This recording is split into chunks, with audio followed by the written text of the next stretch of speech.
Plaza? 10-4 dispatcher. Verify address. It's Acer Plaza. Repeat, Acer Plaza.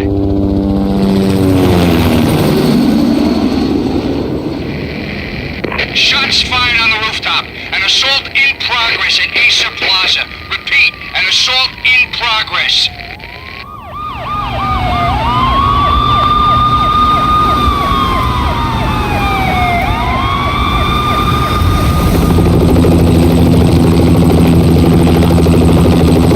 It's a war zone down here. 1085 dispatcher. Need additional units. Additional units now. Officer in danger. Officer in danger. 10-5, please repeat. 10-5, all units, emergency. Officer in danger. Acer Plaza. Repeat, Acer Plaza, all units. They were all dead. The final gunshot was an exclamation mark to everything that had led to this point. I released my finger from the trigger, and then it was over. To make any kind of sense of it, I need to go back 3 years. Back to the night the Payne started.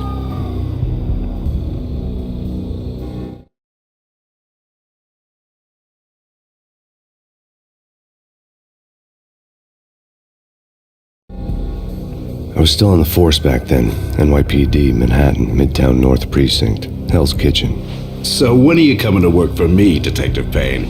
You'd make me work undercover in some hellhole. Sorry, Alex. Michelle and the baby come first. See? My last smoke. It's bad for the baby. That's you, Max. A regular Boy Scout. See, Alex. Still on for poker Thursday night, right? Like taking candy from a baby. Life was good. The sun setting on a sweet summer's day. The smell of freshly mowed lawns. The sounds of children. A house across the river on the Jersey side. Beautiful wife and a baby girl. The American dream come true. Honey, I'm home. Dreams have a nasty habit of going bad when you're not looking. The sun went down with practiced bravado. Twilight crawled across the sky, laden with foreboding.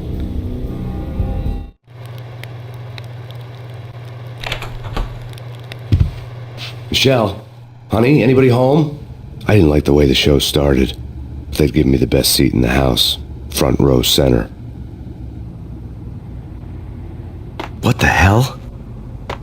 Something ugly had been tattooed on the wall, a map of things to come. It was a poison syringe, a magic tag full of diabolical meanings.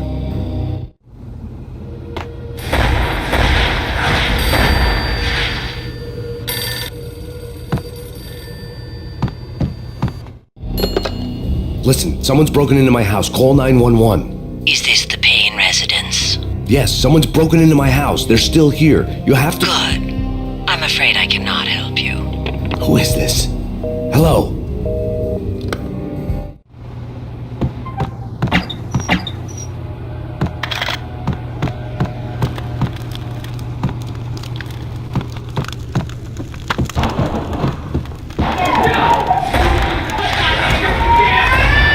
Michelle!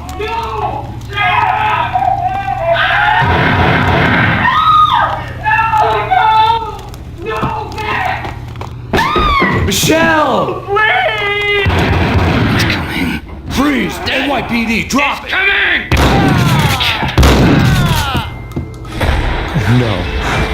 No, please God, no.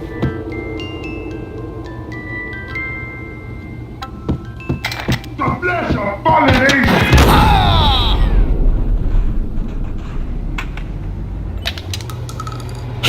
No, God, no, please, Michelle. Oh, baby.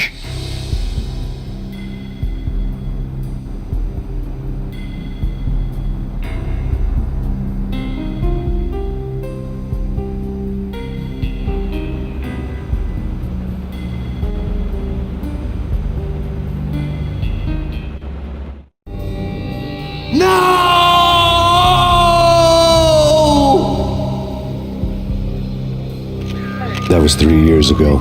Everything ripped apart in a New York minute. The killer junkies had been high on a previously unknown designer drug, Valkyr, V. After the funeral, I told Alex I'd be transferring to the DEA. It took us 3 long years to get a break in the Valkyr case. Then, finally, 2 months ago, a dime dropper tipped us off that Jack Lupino, a mob boss in the Punchinello Crime Family, was trafficking. I went undercover, infiltrated the worst mafia family in New York.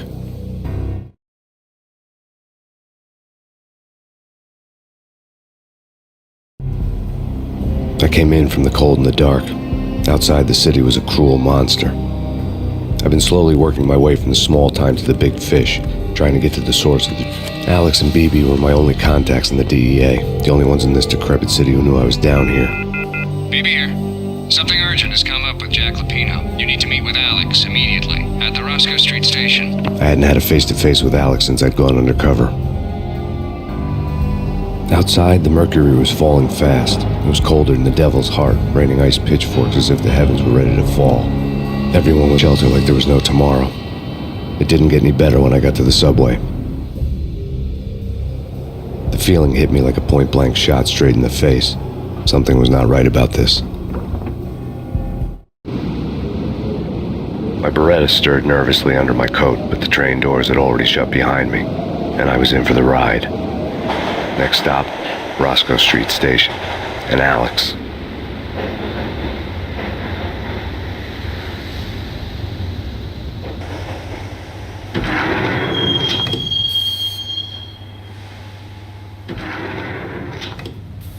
The station was drenched in gloom. Alex was a ghost, nowhere to be seen. I'd have to look for him. The gate was locked. Alex wouldn't have set up a meeting at a closed station. Something was off.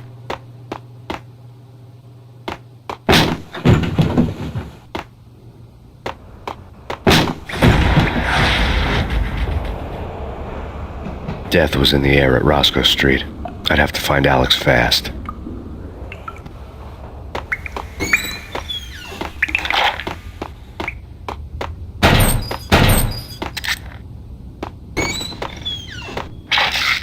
Pills would hold the pain back for a while. Wasn't Jake supposed to take care of this? He and Mickey are having too much fun. Hey!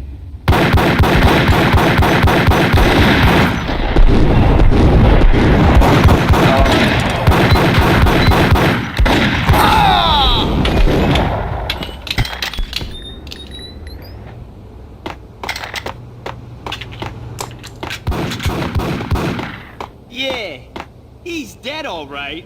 Hey, it's me you're talking to. Damn!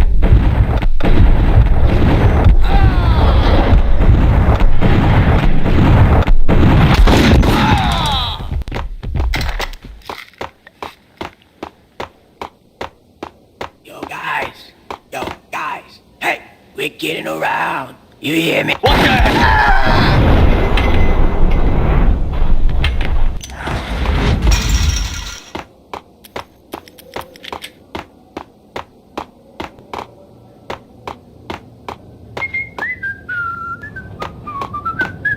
Damn!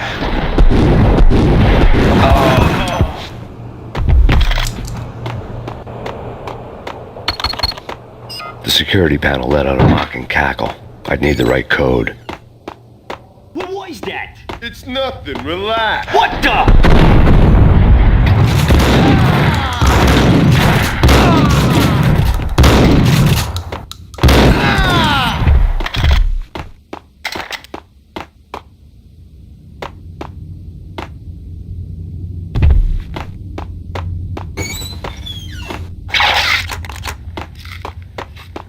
While looking for Alex, I had ended up in the middle of a big-time crime operation.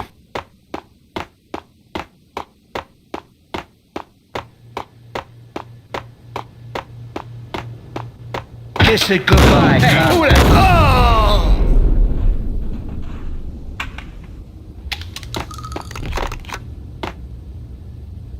You saved me, man. What's going on here? A massacre. These armed thugs just appeared from nowhere. We need to get help. I can make the call from the control room 1 floor up. Can you take me there? Sure, sounds good. Follow me.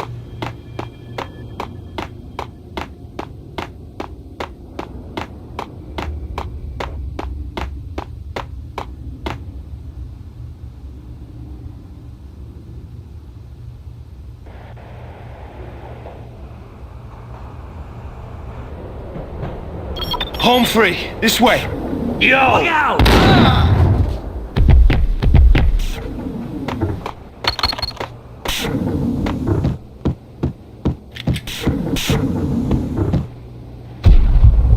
Get him!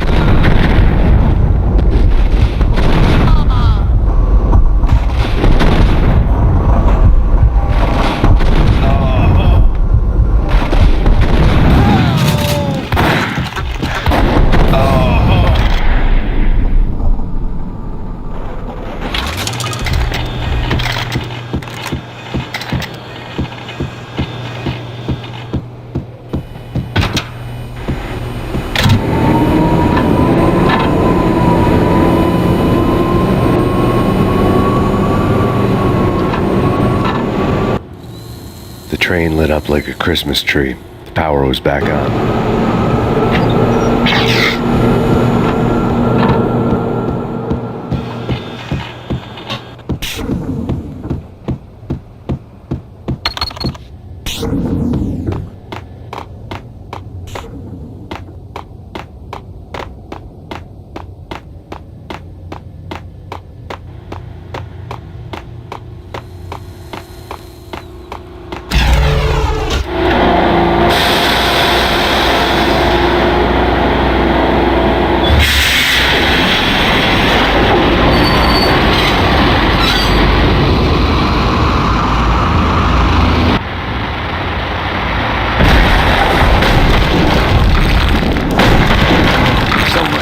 Subtle. What the? What the hell?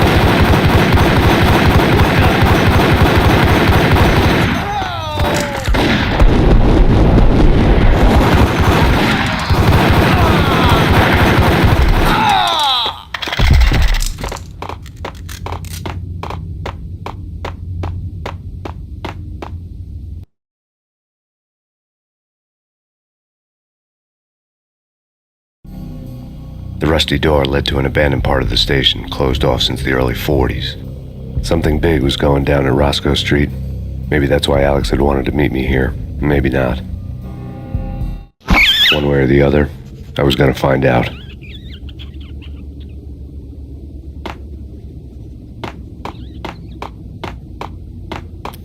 That's bad. That's bad.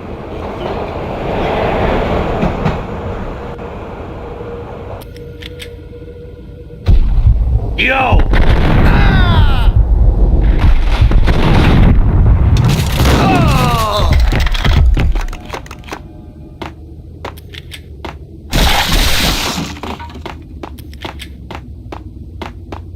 What the hell?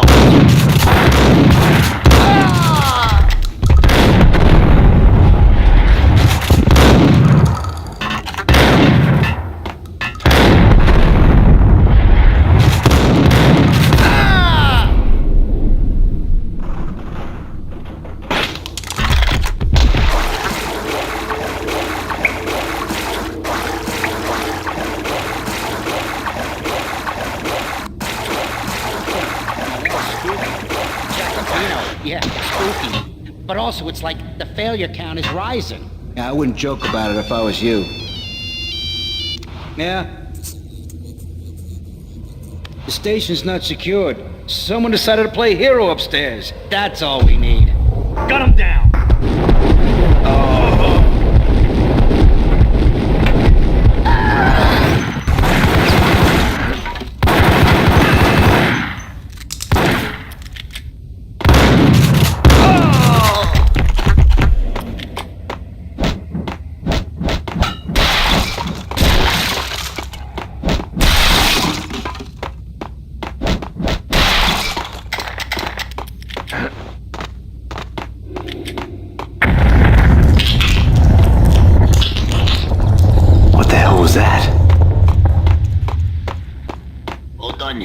Give me the detonator. Whack him!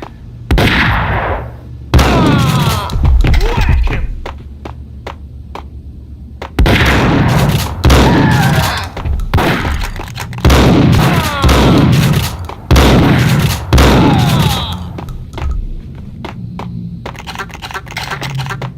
The door had been welded shut ages ago and the bomb was missing a detonator.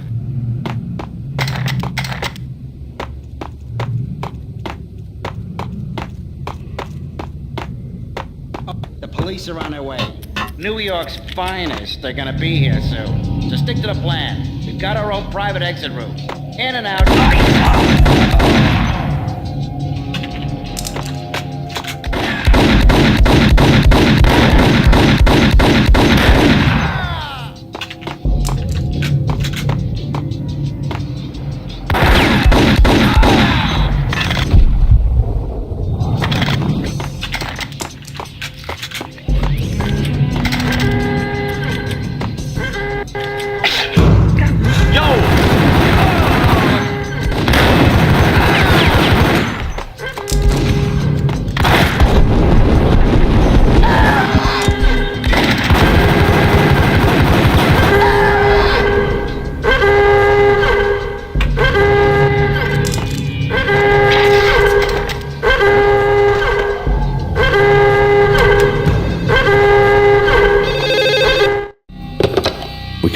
Live from the crime scene.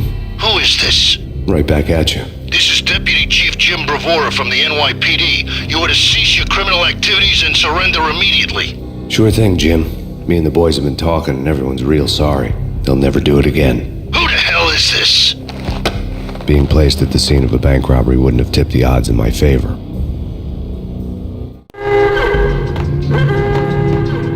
The bank robber's score lay on the table. The bank robbers have been after Acer Corporation bonds. The Acer success story had recently been on every channel and on the cover of every magazine.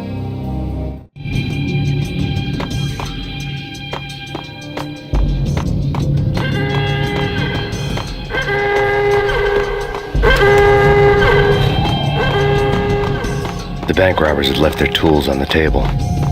Judging by the detonators, the crooks had bought enough explosives to send Lady Liberty into orbit.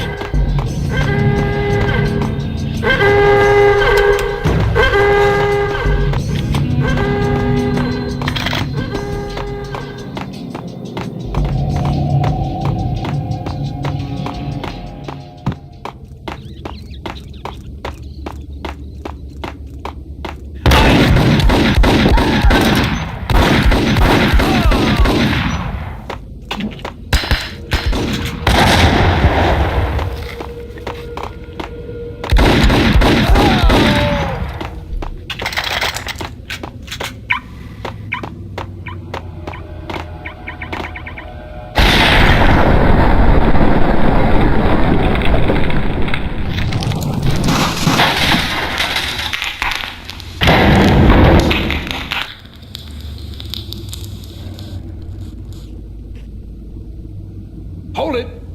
Max, Jesus, you almost gave me a heart attack! I nearly shot you! Alex, I'm glad to see you. What the hell's going on? There are more corpses here than at the city morgue! It's an armed robbery. A tunnel job straight to the Roscoe Bank vault through the old station wall. Is this why? This is Lupino's gig? This is Lupino's doing? Lupino's men? Really? You sure know how to pick a place? Can you get through? No, it's locked. We gotta get out of here. If it's Lupino, it's... Alex? Alex! There was nothing I could do. He was dead. I could tell by the empty, accusing stare of his eyes.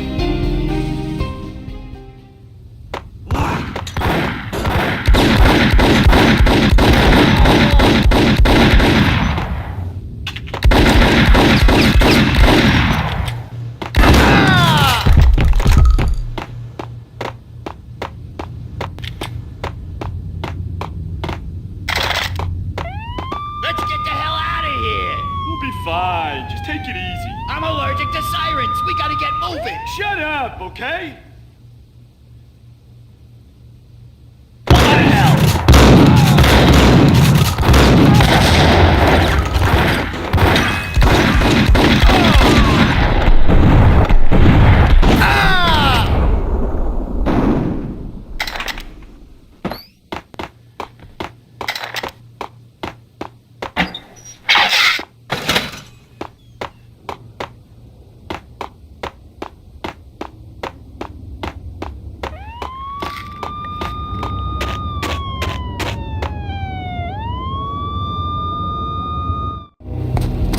Alex had kept me relatively sane for the past 3 years. Now I didn't know how I felt. Somehow he had stumbled upon something big and ended up stepping on Jack Lupino's toes.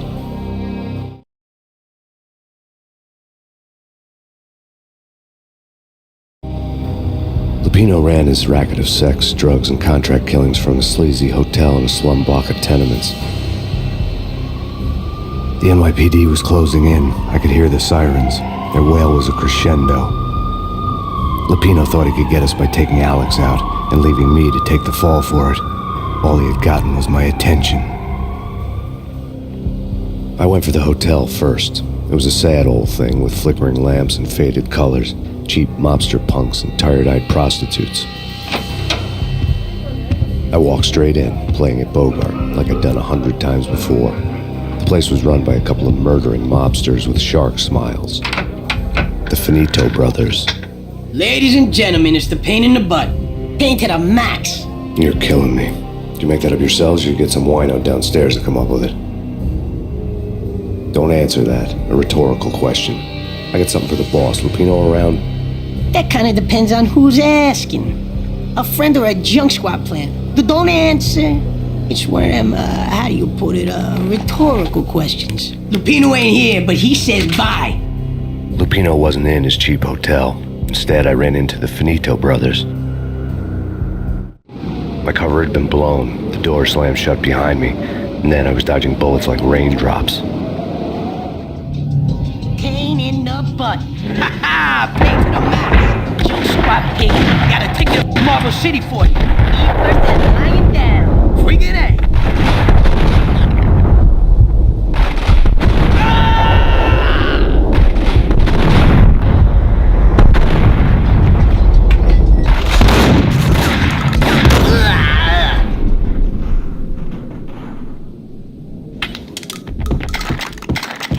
A letter on the desk caught my eye. I had met Lupino only once. The gangster ran all his rackets through his right-hand man, Vinny Gagniti. Gagniti was a high-strung whiner on the verge of breaking apart, like an overamped Energizer bunny. He had the brains to run the business, but he lacked the balls, always falling short, taking his frustration out on underage addicts and call girls. The V deal goes down at your hotel. Jack's exact words, quote, "Vinny, you're in charge of this one," unquote. Rico Muerte's coming to see it through. Anything goes wrong and everybody's gonna get dead. Goes double for you. Treat this guy real good. Anything he wants. Don't screw this up or you're finito, finitos. A V deal meant added security, locked doors, and lots of nervous thugs with itchy trigger fingers. I'd seen nothing coming in, but that didn't mean it hadn't been there. Rico Muerte was a regular Kaiser Soze, a spook story told to keep the apes in line. 313. The Finitos had scribbled Muerte's room number on the note's margin. Bosses! Everything all right? Bosses! Joey! Vigilio! You all right in there? And call the others. Tell them to come quick. Okay, but we can't wait for them. We gotta go in now. Bosses! We're coming in! It's Payne!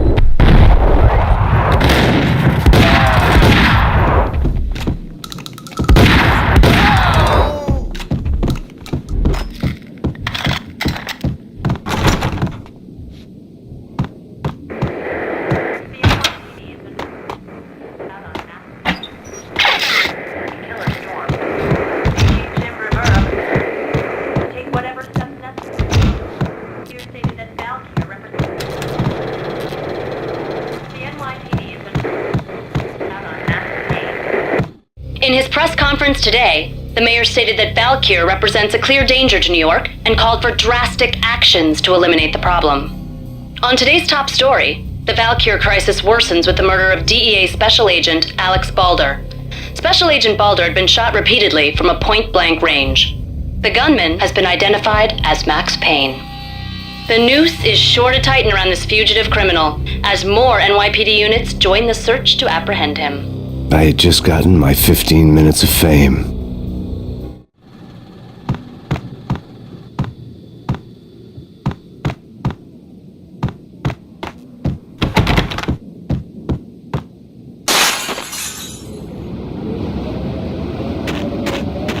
Yeah, something's wrong with the bosses. Payne's there and they're not answering. Let's go already. Payne's gonna pay in spades. What the hell?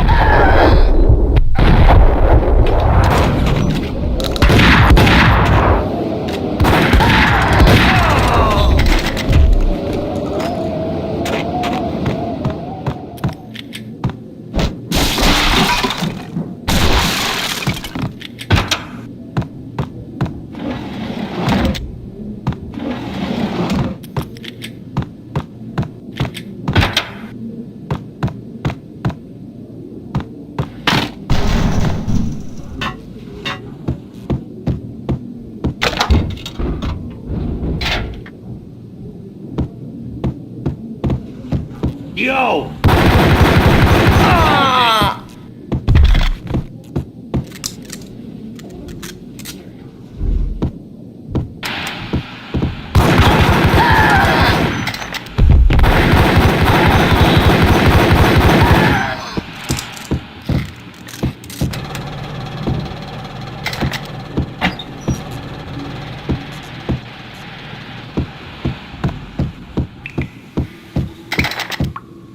Previously on Lords and Ladies.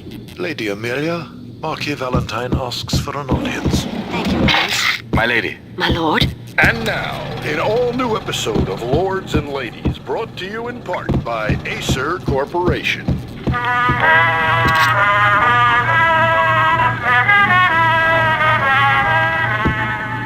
My lady. My lord. My lady, there is a matter of great importance I must bring. V-head junkies could go off without a warning. I had to be careful. There is indeed.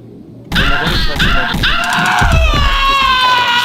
has been sunlight in the autumn leaves blazing like the colors of the air. Oh, my lord, you should not speak so. Lady, I must. It's my lord, Payne!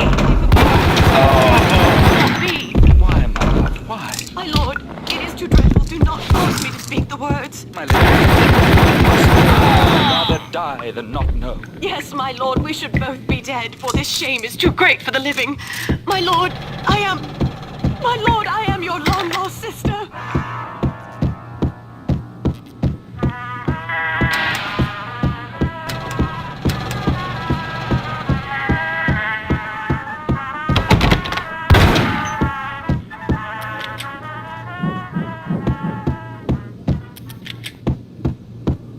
Piece of crap! Oh, careful, it might kick back. Killer vending machine. You talking to me? Tough guy, scared.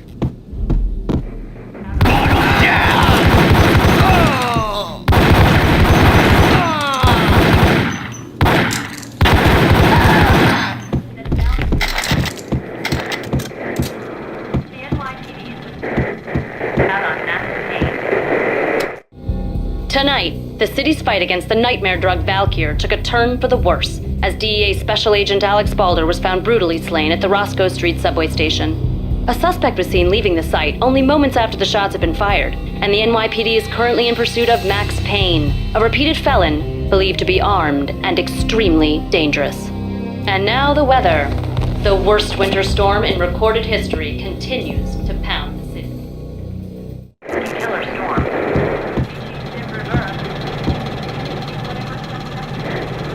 This party had been dead for a while. I couldn't say I was sorry I missed the show. The NYPD has been out on Max Payne. Killer storm. Take whatever steps necessary. Here stated that Valkyr represents. The NYPD has been out on Max Payne. Killer storm.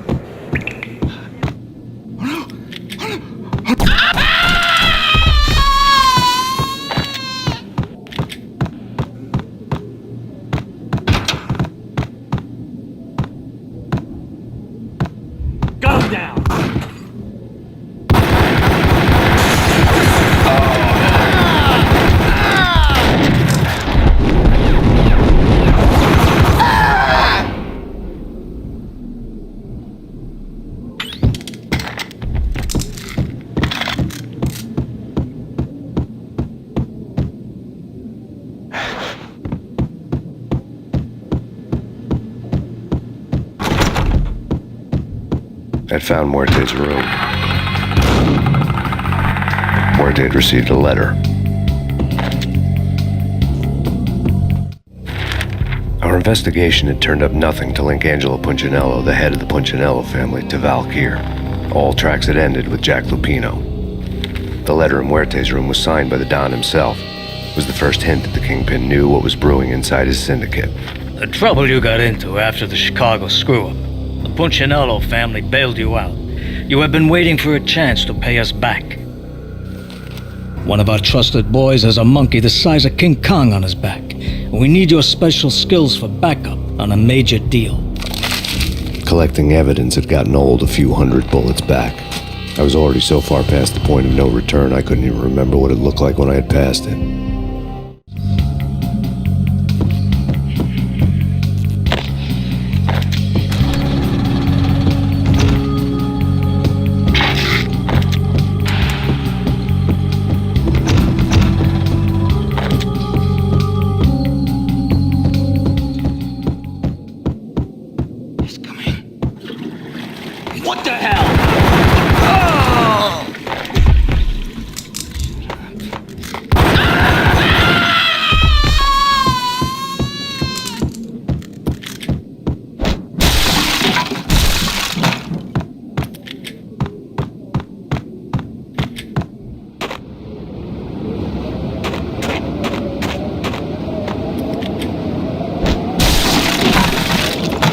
I didn't want to know what had happened here.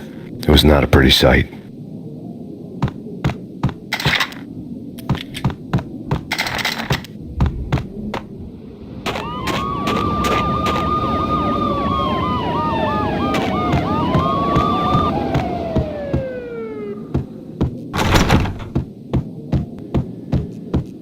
Who was that? Whack him!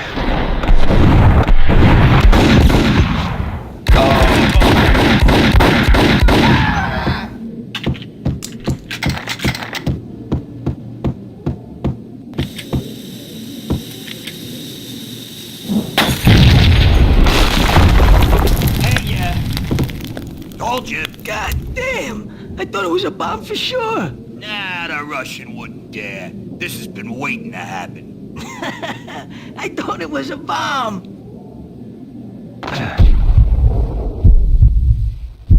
What the hell?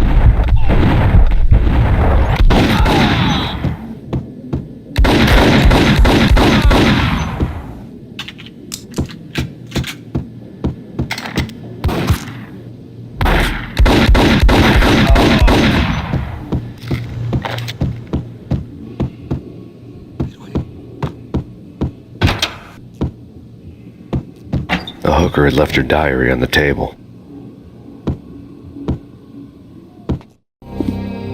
The diary belonged to a hooker named Candy Dawn. The read would have made a vice cop blush. Had talks with the mystery hag over the phone again. Sent her the latest One-Eyed Alfred tape. As long as the hag keeps paying for the tapes, the old man could come every day for all I care. She had a nice sideline, making secret X-rated flicks of her clients and selling them to the highest bidder. It would get her killed if her V-fix for the day didn't do it first.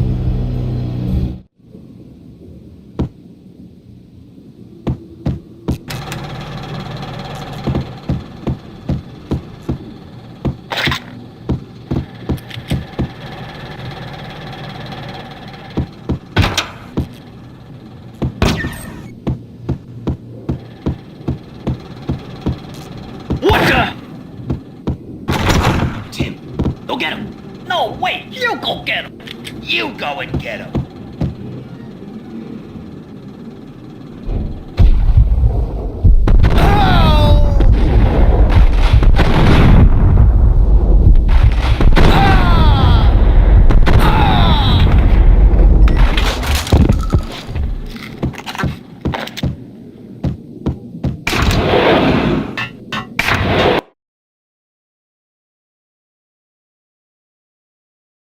The old service elevator rumbled down to the bowels of Jack Lupino's hotel.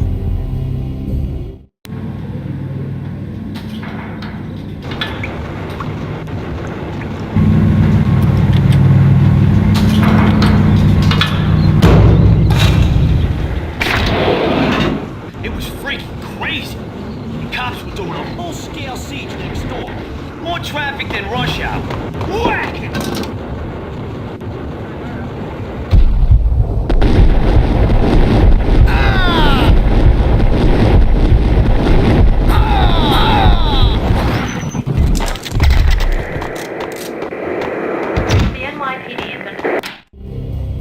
A winter storm warning is in effect in the whole tri-state area, as both freezing rain and heavy snowfall continue. Many roadways are already closed, and people are advised to stay indoors.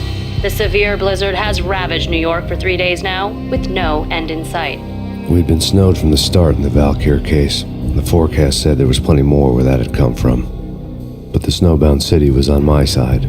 Less chance of innocent bystanders getting caught in the crossfire.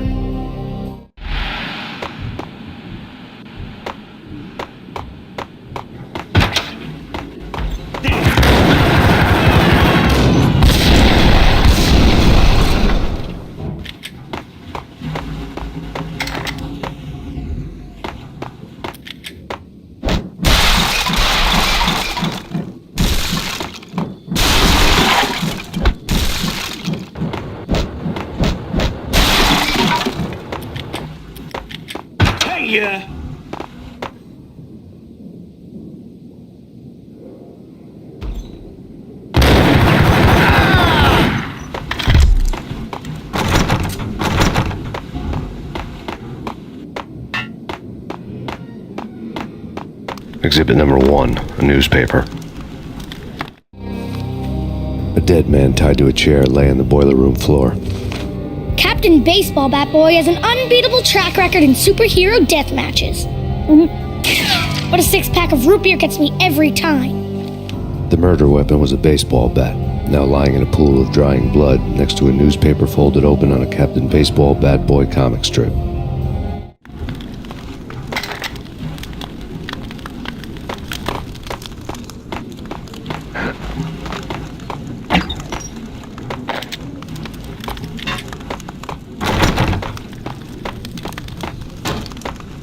Take vampire movies. Why are they always set in LA or Mexico? They can't even get a tan. If I was a bloodsucker, I'd move to the North Pole. Winter's one long night. Yeah, what would you eat next?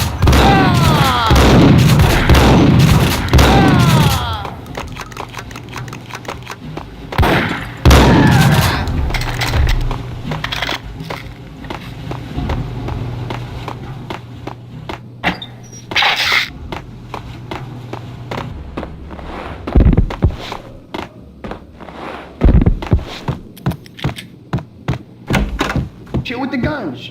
Trust me, you don't want to piss Muerte off. Gentlemen, let's do business. Green for green. Cheers at Green-Eyed Angels. Amen. Get up!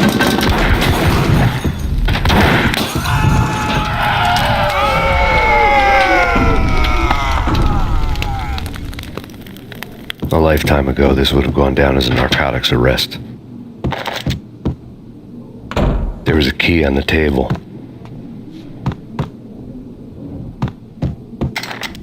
It was dirty money. The transparent cylinders glowed green, full of Valkyr.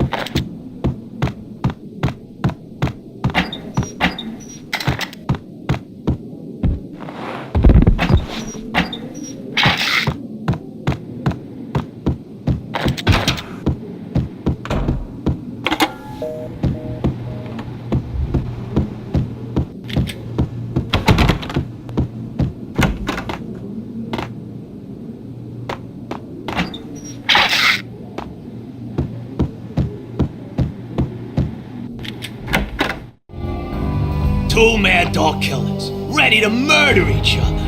They step into the next room, and I'm thinking, now they're gonna do it. But no. They sit down in front of a TV and solve their differences with the kung fu fighting video game. I tell you, Candy, I was so depressed, I strangled them both with the video game cables. Oh, Rico, you're so bad. I am, ain't I? Rico Muerte, big-time hustler. Who the hell? It's that cop. Muerte went for his gun.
The antique switchboard was still in use. There was an old telephone switchboard in the back room of the reception area, the kind that made phone tapping child's play. It wasn't hard to picture a fat pimp sweating with headphones on, listening to his hookers talk dirty and fake orgasms over a web of party lines, the blood veins of New York. Right now there was a different set of moans and groans going on. Boss, it's Max Payne. He came, started capping us. He killed her. Are you freaking kidding me? He's just one lousy cop. You better be freaking kidding me. Whack him. What's the freaking problem? Hello? Answer me. Hello? The word was out. A deadly virus released into the city's corrupt circulatory system. Something wicked this way comes. Max Payne at large.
Turn around, walk away, blow town.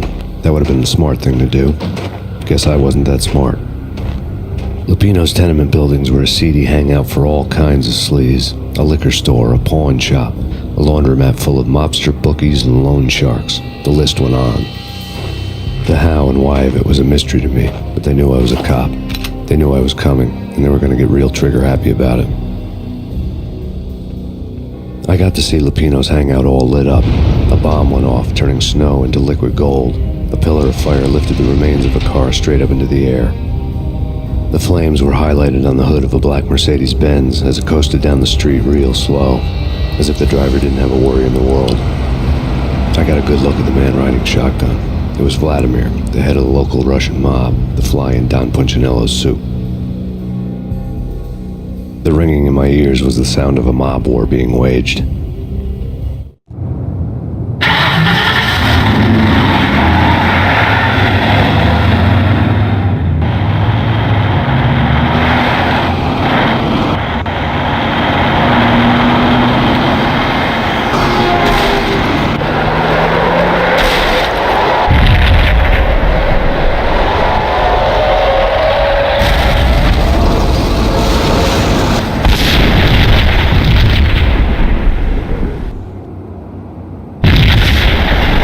Exploded inside the closest slum building. It was a lucky break.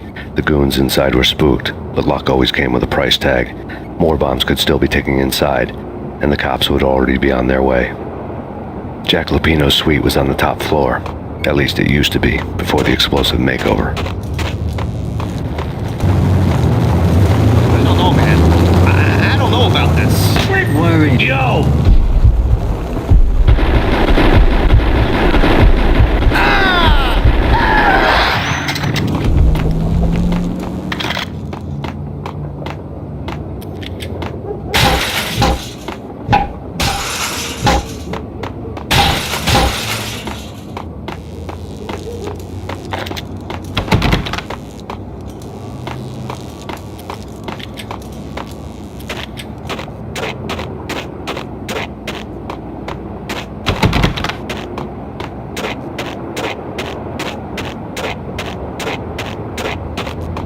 The headlines were a depressing read. The headlines were screaming bloody murder. The storm was a screaming duet with the approaching prowl car sirens. It was all a scream when you were down for the count and wanted for murder.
The whole building was rigged with explosives.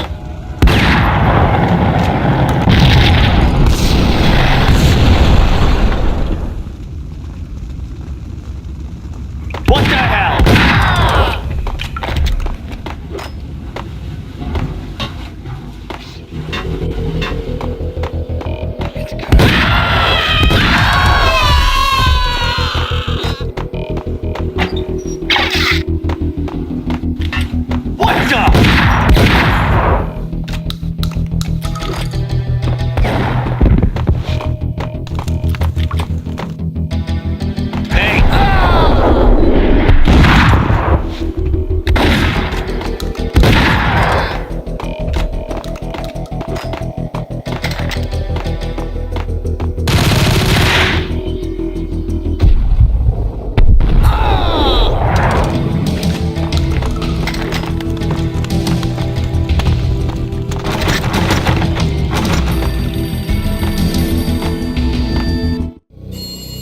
A beaten-up phone in the entrance hall was ringing. It could have been just a junkie in need of a fix, but it turned out to be something more sinister than that. Am I speaking to Mr. Payne? Who wants to know? My name is Alfred Wooden. You must hurry.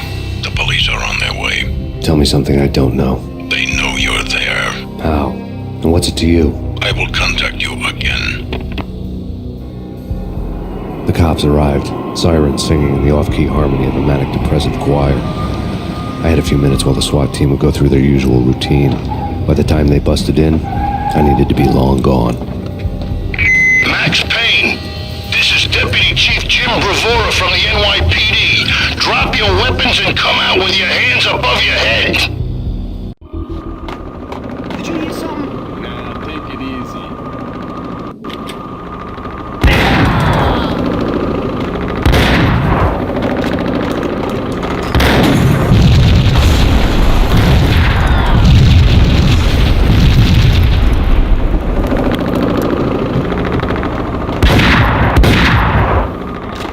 Someone had left a letter on the counter.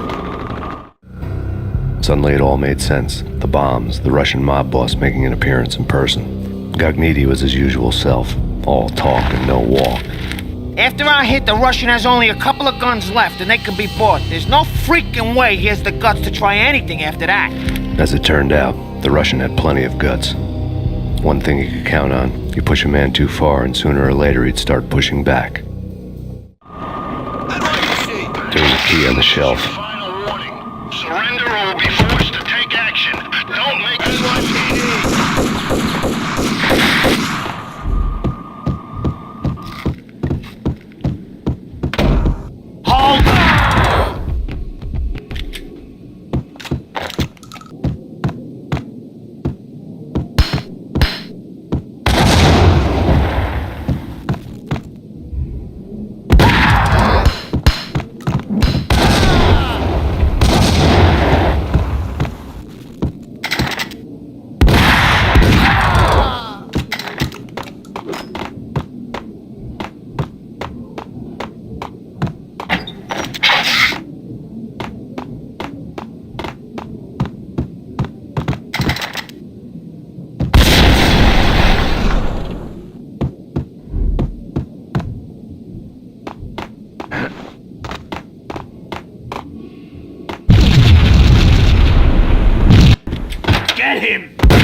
bombs that destroyed all the stairs up to Lupino's office. The alternate route led there by way of adjoining rooftops.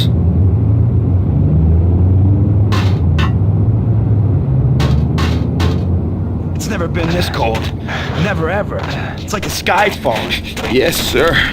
It's the end of the world as we know it. And I don't feel fine. I don't feel anything. Not a thing. I'm freezing my butt off. To get to the roof, I'd need to get to the elevator through the locked door up ahead. Pizza delivery. Never seen you before. Buzz off, Joker.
No, don't shoot. You know the clowns at the laundry? Me? No. You're no good to me then. What? No, the laundry, yeah. I know him, yeah. Get me in there. Okay.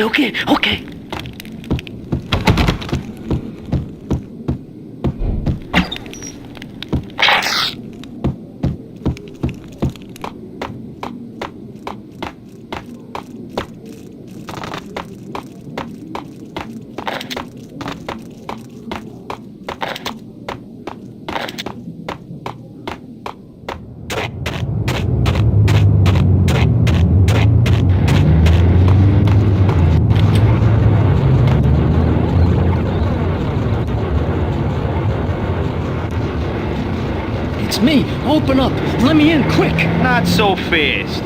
The password. John Woo. Come on. Okay, John Woo. All right. Come right in. It's a trap!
New York City is in crisis tonight, with reports of Valkyr-related gang war in the streets of the Bronx.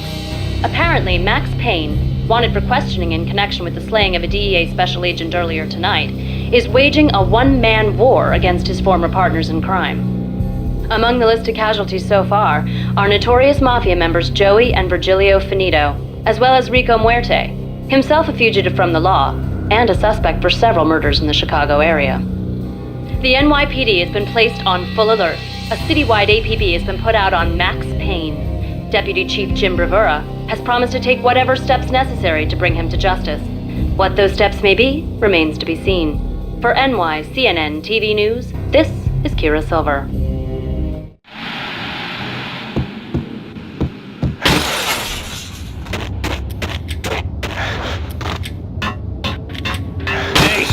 Address unknown.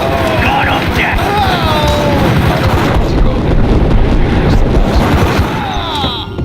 But that's where I always end up anyway.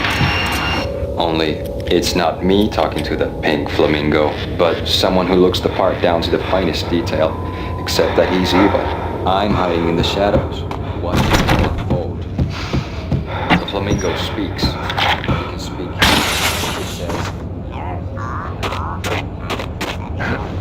that's near as hard as that television. Somehow I know this is just...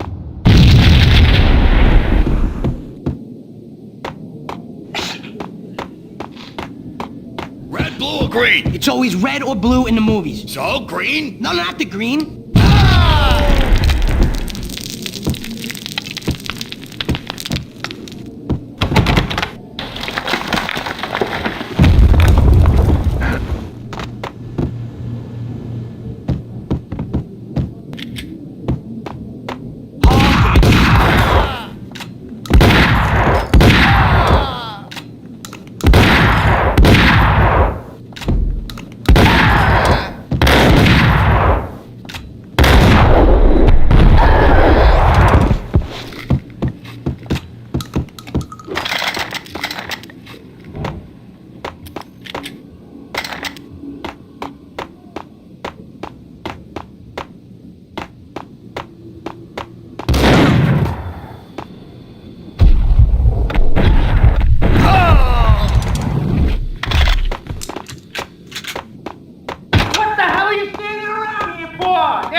Just the man I've been killing to see. Payne? Freaking Fed! I knew from day one there was something screwy about you. What do you think you're doing? You're a freaking cop. You ain't got squat on us.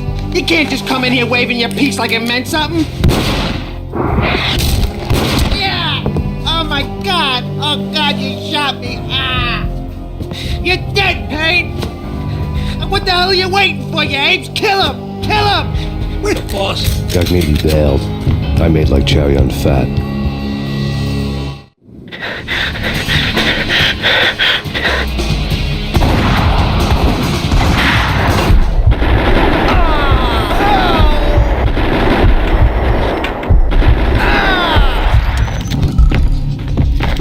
A crumpled letter lay on Gagniti's desk. The letter was addressed to Don Punchinello, but Vinny had never had the nerve to finish it. Jack's gone voodoo. Just the other night, he shot Dino because he wanted to see what his brains looked like splattered on the wall. He's a freaking mad dog. We're running out of men and business fast. Gagniti had been living in mortal fear of his boss. Jack Lupino was a psycho.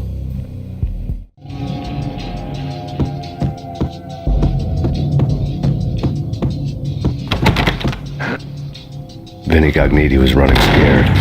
He could run, but with the ball of his stomach like a broken bottle of Tabasco, he was quickly running out of time. He knew where his boss was, and I wanted to square things up with Jack Lupino. Gagniti would be moving fast. I don't know about angels, but it's fear that gives men wings.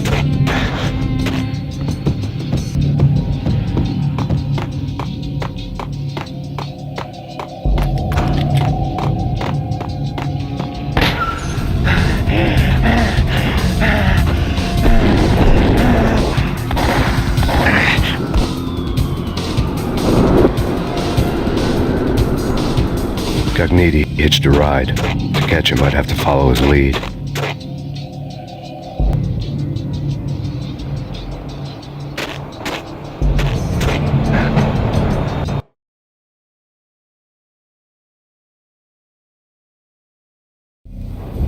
This was my second train ride of the night. The way it started didn't promise anything better than the last one. Freezing wind tearing at my face like sandpaper and razors, ice hard and slick under my hands and feet.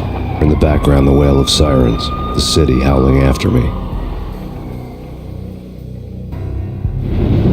New York sped by in fast forward. Dark rooftop water towers and a dead forest of antennas and chimneys, all a blur. When the train he was riding slowed down, Cogniti made his move.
Got him down.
Payne has nowhere left to go. We are very close to capturing him. You'll get a full statement then. Right now, I've got better things to do, ma'am. That was Deputy Chief Jim Rivera from the NYPD with no further comment at this time.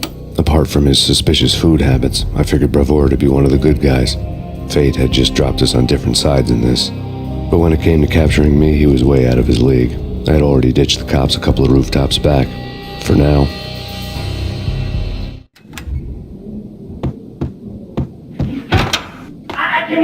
Ready?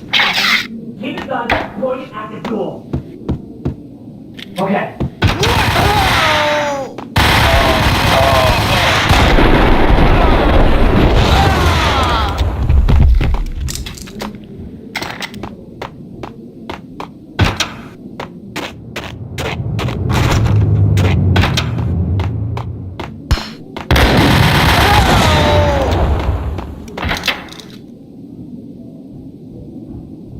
Open, goddammit! Payne! I'll kill you, you lousy freaking...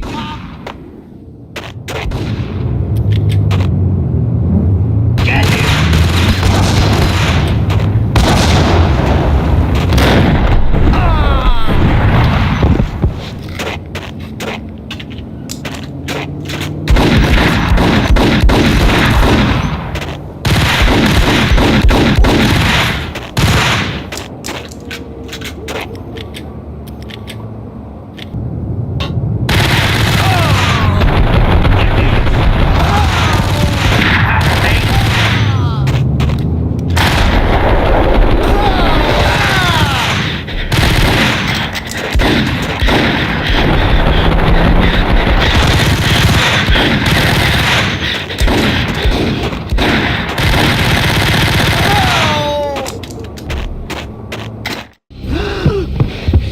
Cogniti ran out of steam in a dead-end alley with steam boiling out of the sewer grates like all the fires of hell were burning high beneath us.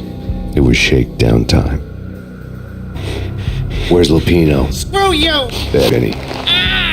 Police brutality! I rate pretty high on that. You can't just hurt me in cold blood? You're telling yourself that. Listen good, Candyman. I'm not gonna be anybody's fall guy. I wanna know where you're biting. There was no glory in this. I hadn't asked for this crap. Trouble had come to me in big dark swarms. The good and the just were like gold dust in the city. I had no illusions. I was not one of them. I was no hero. Just me and the gun and the crook. My options had decreased to a singular course. I'll tell you, just don't hurt me no more. Lupino's at Ragnarok, the nightclub. Book me, take me home into the freaking jail, just don't hurt me. Your rights will be read at your funeral.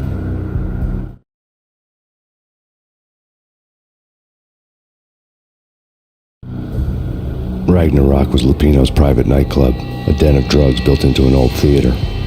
I knew what waited inside. V-head junkies ready to explode in random acts of senseless violence, and Lupino's goon squad, the worst stone-cold killers this side of hell. Ragnarok was as inviting as a headache, flickering and flashing to a machine gun beat. The belly of the nightclub was a gothic theme park that began with bondage games and led to the nasty stuff from there. As subtle with its dark message as a cop killer bullet through the heart. Like father, like son, just like Jack Lupino.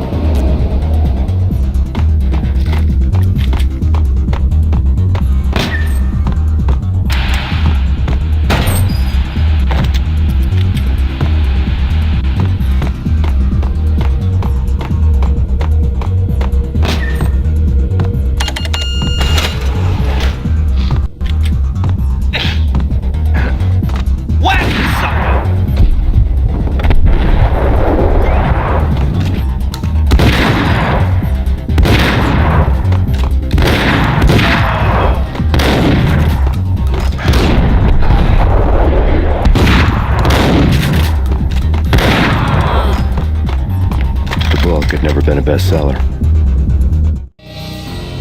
Given the setting, I was surprised to find that somebody had been passing time reading. The paperback was entitled The Age of Murder and Storm. The blurb on the back mentioned Norse mythos and Ragnarok, the end of a Viking world with a terrible winter that covered the earth in ice, when vile crimes were rampant and all humanity lost. I could see how somebody impressionable might get it into their head that we were at the end of time. I was also beginning to see what the nightclub and its owner were all about.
Stacked with light reading, such as Necronomicon, Witchcraft, and Paradise Lost. Old exotic titles like Malleus Maleficarum and De Umbrarum Reini Novum Portus. Books with pentagrams on their covers, all dealing with the occult and the infernal, lying between stacks of horror videos and a couple of Ouija boards. The only thing I could take seriously was the thought of Lupino taking it seriously. He had been spending a lot of time getting intimate with the guy downstairs.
The backstage area led to Lupino's inner sanctum. The hot air inside was like an invisible wall, thick with incense and something else, a sickly sweet smell that made you gag. This was the rotten core of the Big Apple. Lupino lurked somewhere ahead, like a spider at the center of his web, waiting. The vapors in the air started to make my head swim. Torn pieces of a letter lay scattered on the sofa.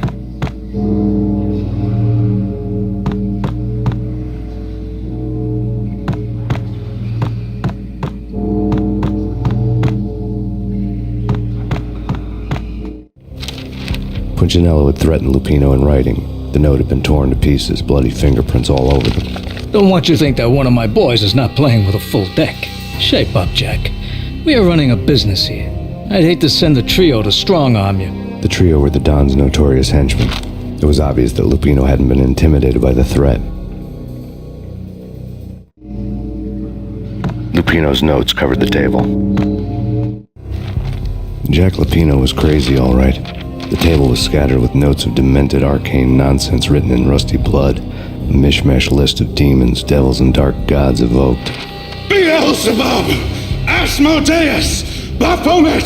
Lucifer! Loki! Cthulhu! Lilith! Hela!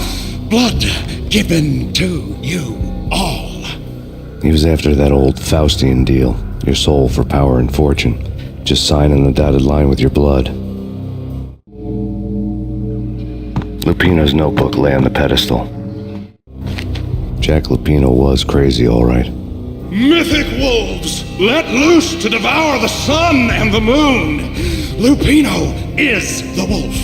I'm Mr. Beast, the big bad Fenris wolf. I'm the end of the world man, wearing the flesh of fallen angels. After Y2K, the end of the world had become a cliche. But who was I to talk? A brooding underdog avenger alone against an empire of evil, out to right a grave injustice.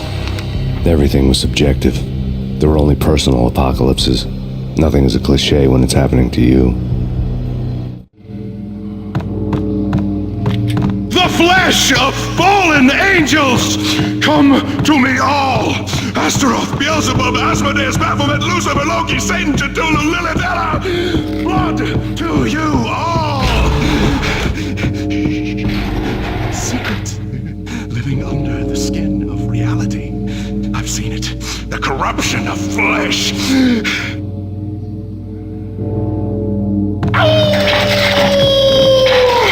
I'm the wolf, yeah! I am the wolf!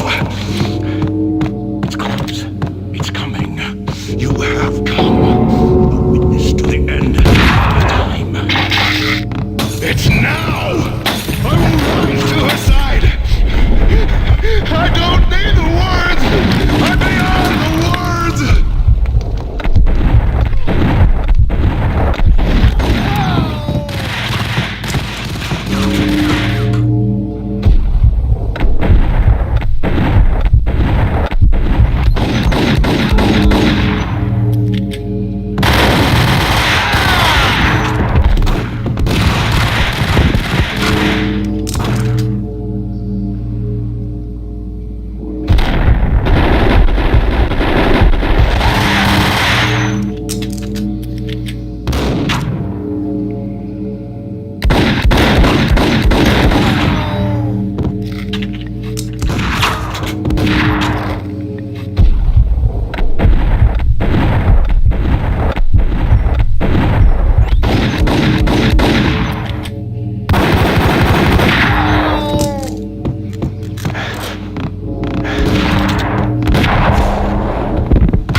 had known there'd have to be a catch in it somewhere, and this one was the Empire State Building of catches. Lupino was pumped up and dying to go 15 rounds with a mutant alligator. And then he started this spooky monkey talk, straight from a bad dream. Mine. I have tasted the flesh of fallen angels. I've tasted the devil's green blood. It runs in my veins. I've seen beyond a world of skin, the architecture of blood and bow and arrow. Death is coming! She is coming, and hell follows with her. This is the twilight winter. I am ready to be her son. Her time is now, and all who stand in her way must die!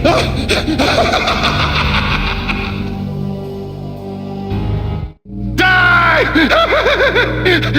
You'll die! You'll die! Now! All die! Ow! The wolf!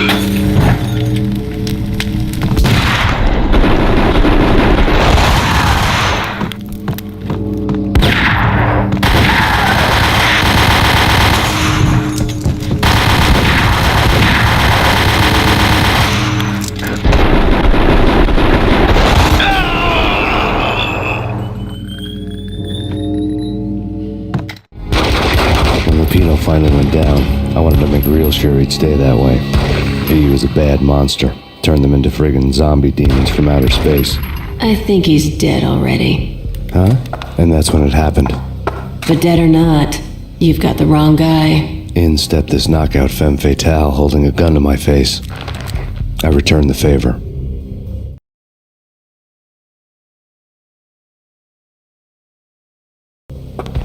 Lisa Punchinello. Lisa Punchinello was the Don's wife. Mona Sachs. Lisa's evil twin. Your safety's off, evil twin. You might hurt someone with that gun of yours. Lisa's the damsel in distress. I'm the professional. I'd blow you away without batting an eye. Sure, and you can check out my credentials splattered all over this joint. Jack couldn't have framed you. Not the state he was in. We're after the same slime bag. Angelo Punchinello's the one who murdered your friend and framed you with it. You know fact? I've got my sources. I don't have a clue these days. I just shoot them as they come. Who put a contract on the Archfiend? This one's mine. I hate the guts of that sadistic wife-beater. Why not pool our bullets for this one? I thought you'd never ask. My finger was starting to twitch. How do you like your whiskey? I'm easy, as long as you don't try to slip me a Mickey. You're a real angel, Max. It was good stuff. Tasted sweet as honey going down. Nothing personal. Can't risk you going berserk and getting Lisa killed.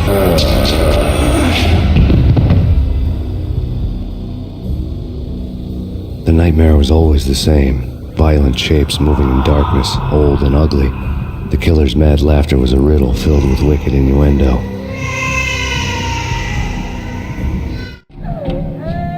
Somewhere, the baby was crying.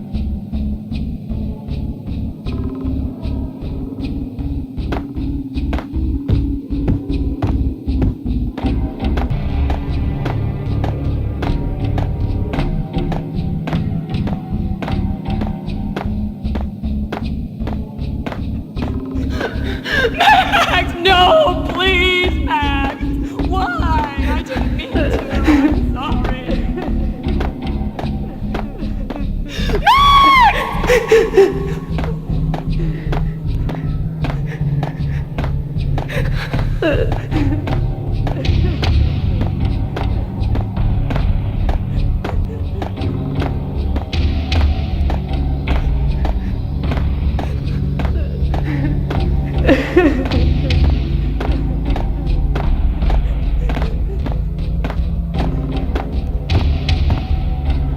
Should have known it when we found you snoring next to Lupino's corpse. A comedian, huh? The pictures were filled with good old times. Alex and I had a few moments of glory between us. Crime-fighting comrades, the best in NYPD DEA collaborative team. Good-hearted macho bullshit like that. I would have given anything to have him here as my backup. No such luck. No luck at all. Michelle looked at me from the photo. The Payne family. Happiness captured in a Polaroid moment. I had thought it would last forever, till death do us part. I didn't want to think about it. As long as I didn't, it could never happen. But I had broken my own rule. The thought had already slipped in. Fear was rusty needles poking at my brain. Cold and scaly, it slithered down my chest.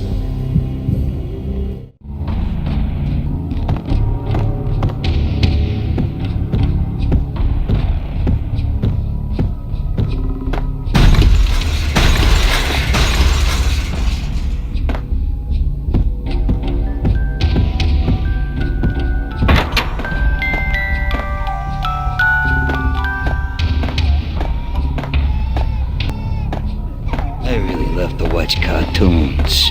Captain Baseball Bat Boy's my favorite.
No, please, God, no.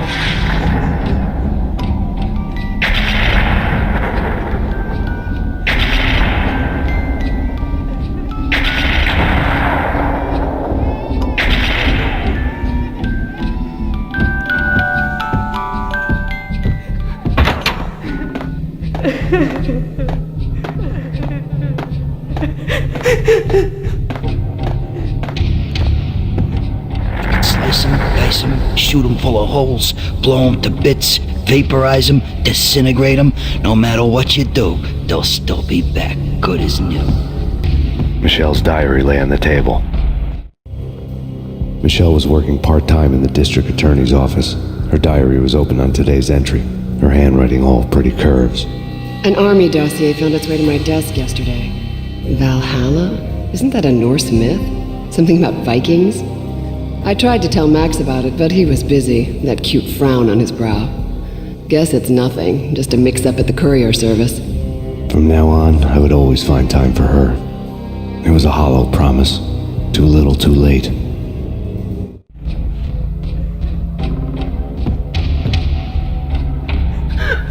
Max, no, please, Max! Why? I didn't mean to. I'm sorry.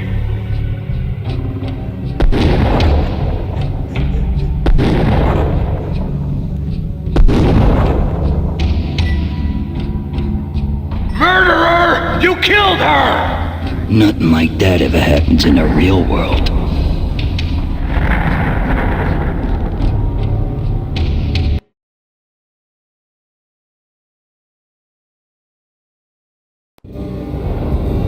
I woke up in a bad dream. My head felt 2 sizes too small for my brain. Max Payne. I envy your name. And the killer was smiling. Pleased to meet you. I'm Frankie the Bat Niagara. Niagara, as in you cry a lot? He had a baseball bat and I was tied to a chair. Pissing him off was the smart thing to do.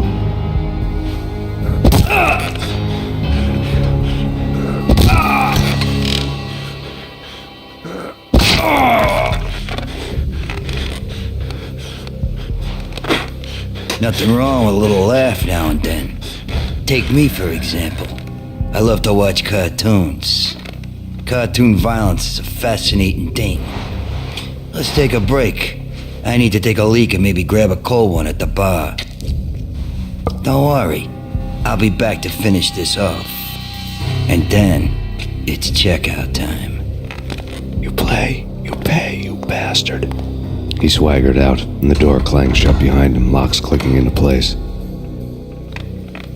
Everyone makes mistakes. Mine hadn't been to crack jokes about the goon with the bat. He'd have cracked my skull regardless. It hadn't even been to trust a girl with a gun. I had blindly gone after the first bad guy on my hit list when I should have been aiming further up the ladder, at the head of the Punchinello family. I couldn't bring myself to be pissed at Mona. Guess I had a soft spot for a pretty face.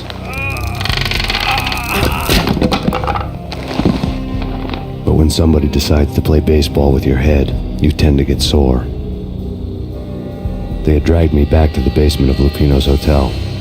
I was beaten, bruised, and blue. I felt like the chair I had broken to get free.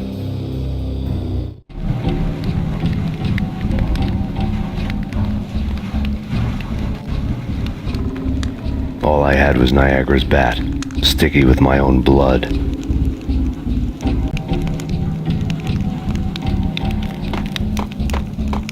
Without a gun, I'd be no match for Frankie's men. I'd have to play hide and seek with them.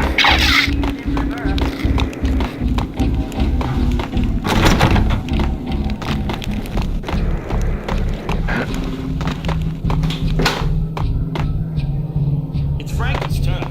We'll take care of it. It's Frankie's turf. Yeah, I know.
Scene.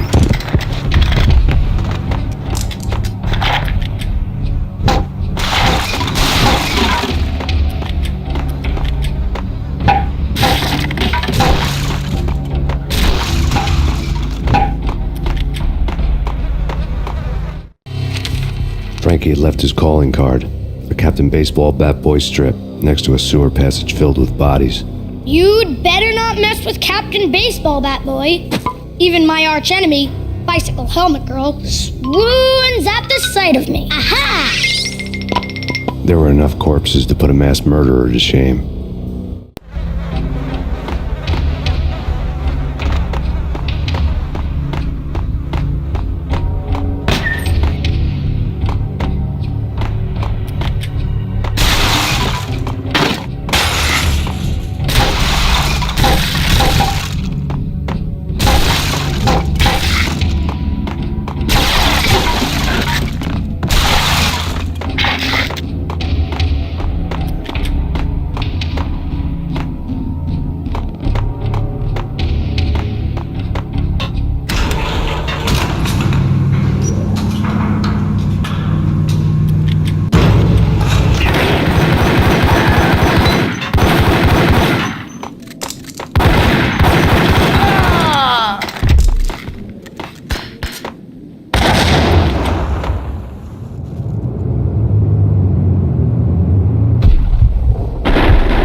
were fast going from bad to worse.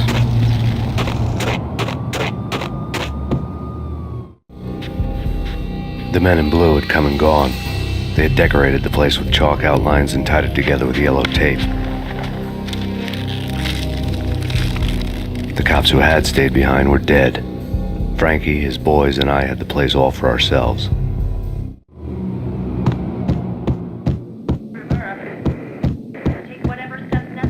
Just forget about it. Just forget about it. Hey, just forget about it. That crazy witch, you should have heard her. She was a real scream when the boys caught her trying to cap the Don. Oh, that's friggin' bad.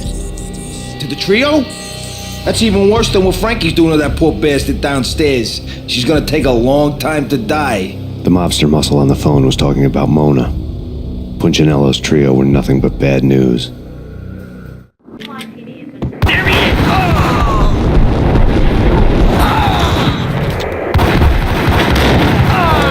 Punchinello didn't like me much.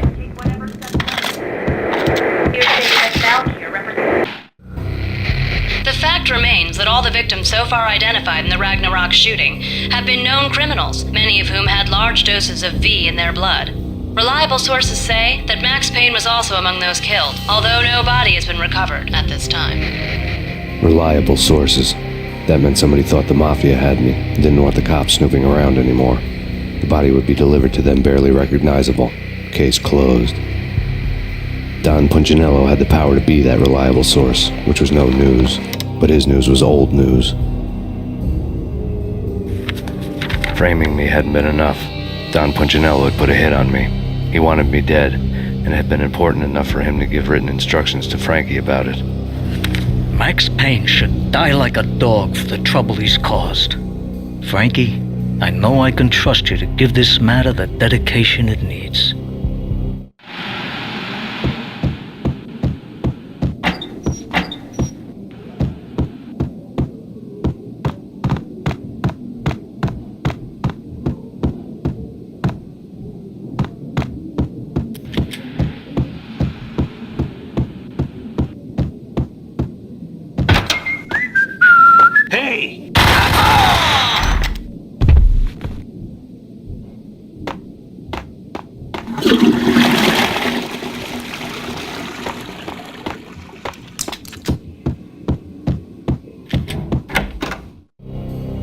The hotel bar was fast developing quite a history. True to his words, Frankie was there, having a beer. Jesus Christ. How the hell did you get loose? Got bored waiting. Thought, what the hell, we could just as well finish this here. Fine by me. This works out.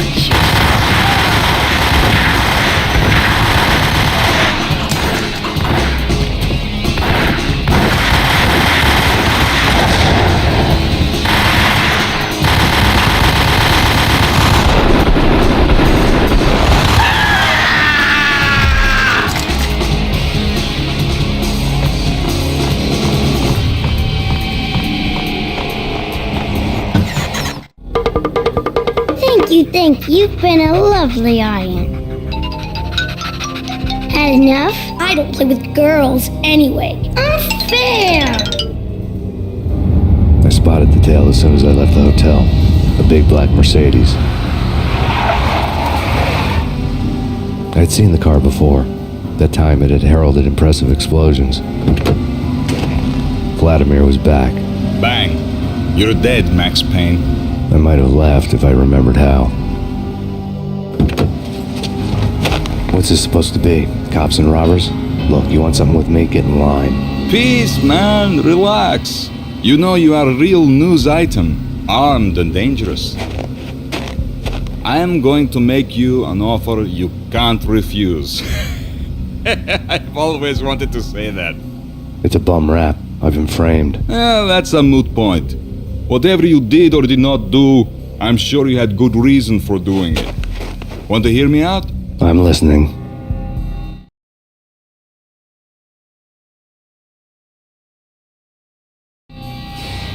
Punchinello messing with V is bad for business all around. But that's not all. There is this guy, Boris Time, used to pull jobs for me. He's the captain of the cargo ship Charon. Now the bastard turncoat has gone over to the other side, Punchinello's. The ship's loaded with high-res hardware, guns, my business. If Punchinello gets hold of that cargo, he's won and I have lost. And you'll have your work cut out for you. If you want to get to Punchinello, you'll need heavy-duty persuaders. I am just the man to get them for you. Change the ship back under my flag, maybe pop 2 in the traitor dime's head while you're at it. You'll get enough guns to start the apocalypse. You in or out? Let's get this show on the road. Vladimir was one of those old-time bad guys with honor and morals, which made him almost one of the good guys. None of us was a saint. The Brooklyn riverfront was a maze of rusty containers, sharp-boned cranes looming up from the snowstorm. On a night like this, you couldn't help but think of the dark army of dead men sleeping with the fishes, cement shoes in line. No Minotaur lurked in this labyrinth, but somewhere out there, on the clanking deck of his cargo freighter, the skipper of the Chiron was waiting, like the ferryman of the river Styx. Yo!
doubted the letter was a receipt.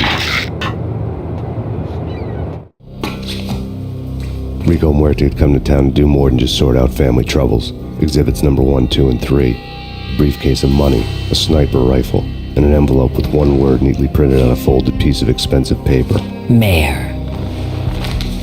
It didn't sound like a mafia contract at all. It was too cold and too to the point.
Found Boris Dime's ship.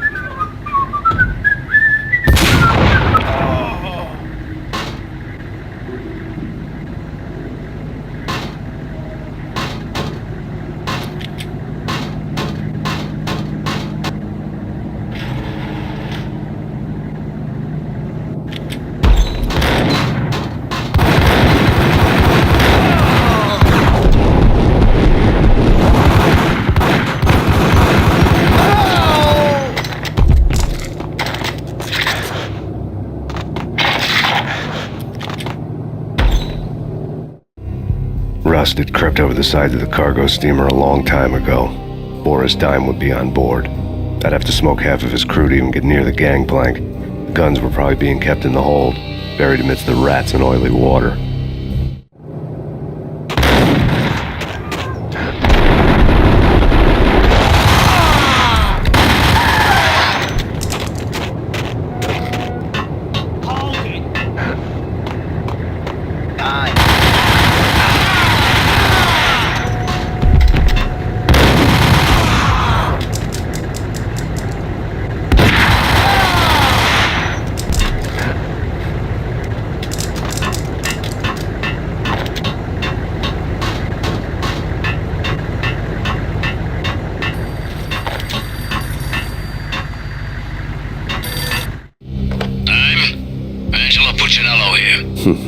Angie, tell me, how much did Dime cost you?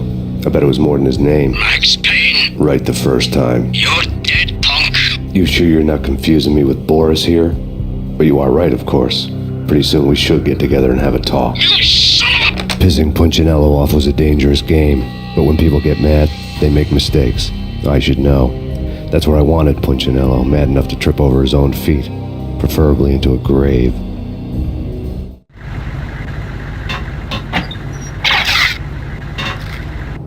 Dime!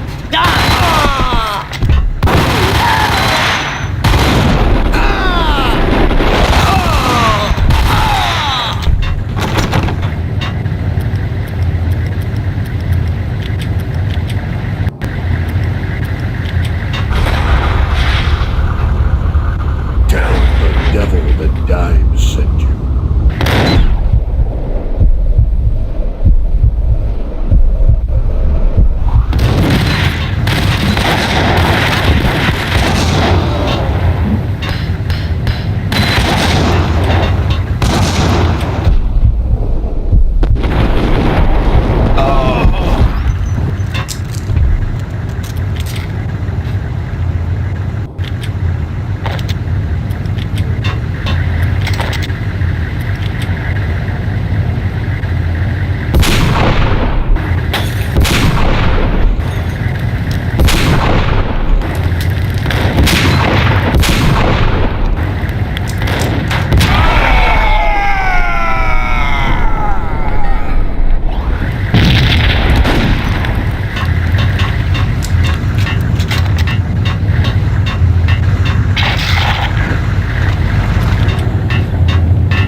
Did you get everything you need? Check.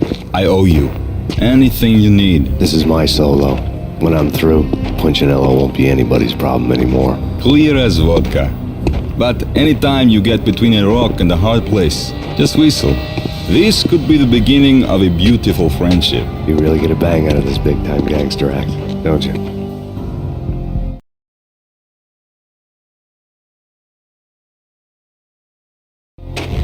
Even with all this power, I figured I couldn't get to Punchinello at his manor. I could only hope that he wouldn't pass a chance to hear me beg to see he's won. This is Max Payne. I want to cut a deal. Payne, you're a dead man. That's what everybody keeps telling me. I got your ship and her. I want to meet. No pain, no gain. Capiche? You know my restaurant? Yeah, I know it. 1 hour. Punchinello's restaurant had seen better days. Snow was falling like ashes from post-apocalyptic skies, but that was outside. Things would soon get hot in the Don's restaurant. I knew it was a long shot, Angelo Punchinello actually showing up, but there was no crime in hoping.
Get me. The feeling was mutual.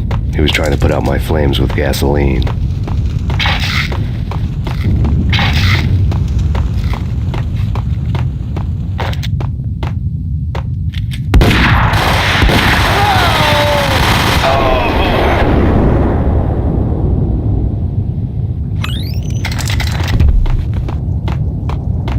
The mobsters have been guarding a real treasure. The way out of this place going.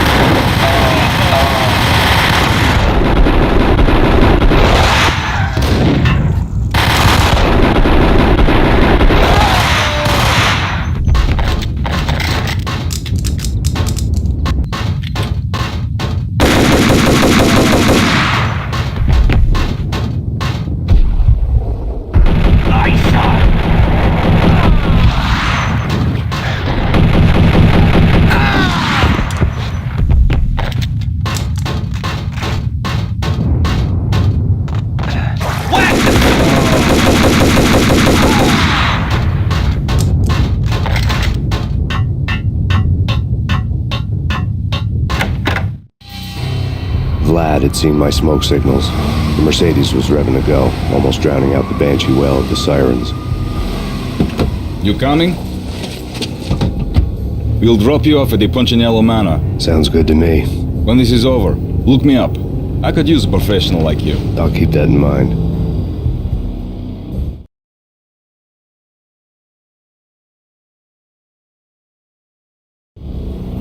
The night groaned with cold. The garden lights flickered nervously. In their light, the falling snow was dead white before the darkness ate it up. I had heard the stories. The trio were mad dogs. They'd have hung the heads of their enemies over the manor gates if it only let them. Punchinello wanted pain. He'd see the pain. The trick in my situation was that there was no trick, no matter what the movies tell you. No rules, no secret mantra, no roadmap. It wasn't about how smart or how good you were. It was chaos and luck, and anyone who thought different was a fool. All you could do was to hang on madly, as long and as hard as you could. Someone had graciously left the back door open for me and killed the guards. My money was on Mona. I knew the trio would be standing between me and Punchinello. I had read their rap sheets, thick as phone books. No one would be here alive. The numbing cold of the broken night had followed me in. Upstairs, the trio tangoed down the manor halls to the silent rhythm of their murderous hearts. The blood of their victims rust on their lips. Vince Mugnano, Pilot Providence aka Big Brother, and Joe Deadpan Salem. The pistol was a frozen lump in my hand, piercing the skin, gnawing me to the bone.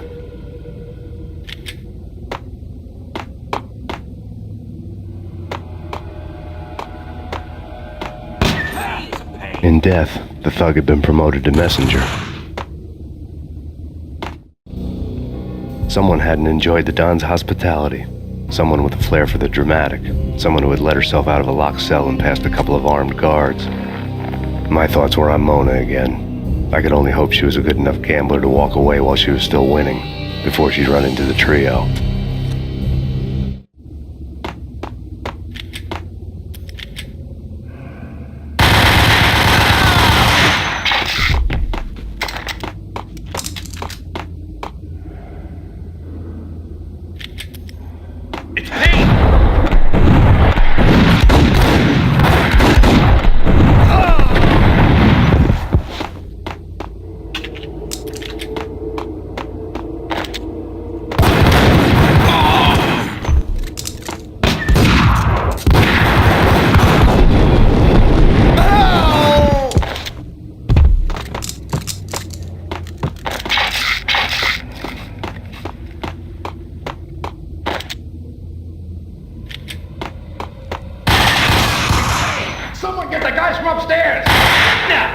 No one's going anyplace. Too late for that. He walks in, we waste him. Vinny and Joe and Pilot won't get the credit for this kill.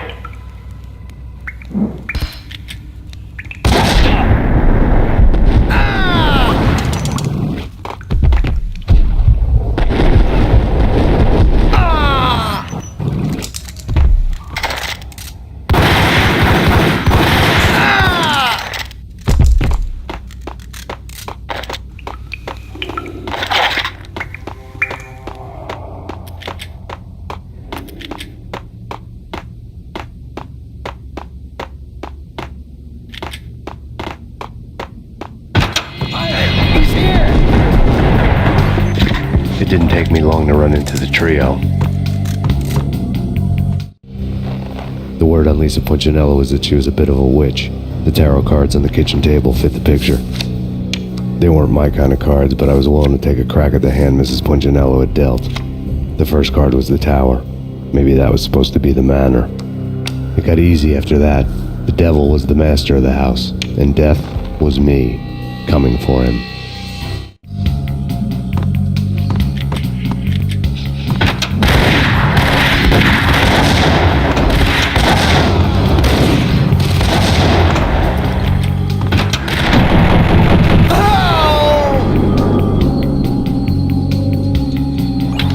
One down, two to go. What the?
Two down, one to go. That's Payne.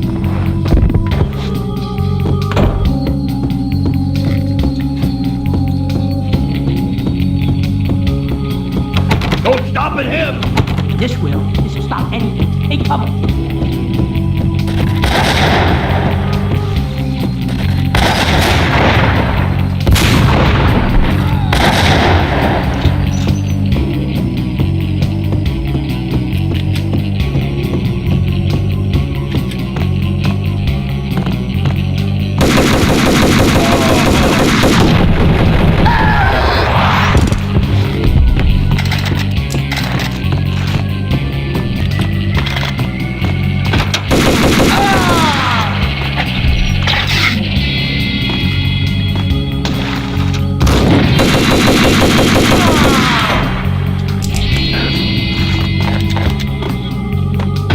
was too late for her.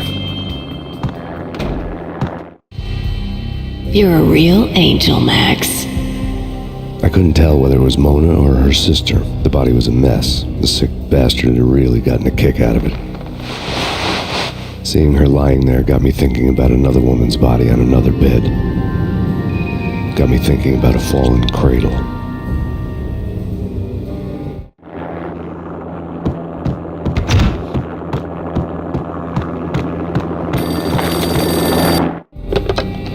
Max Payne. Talk to me. Alfred Woden. You've got company. An armed helicopter just landed on the manor grounds. You must hurry. The more the merrier.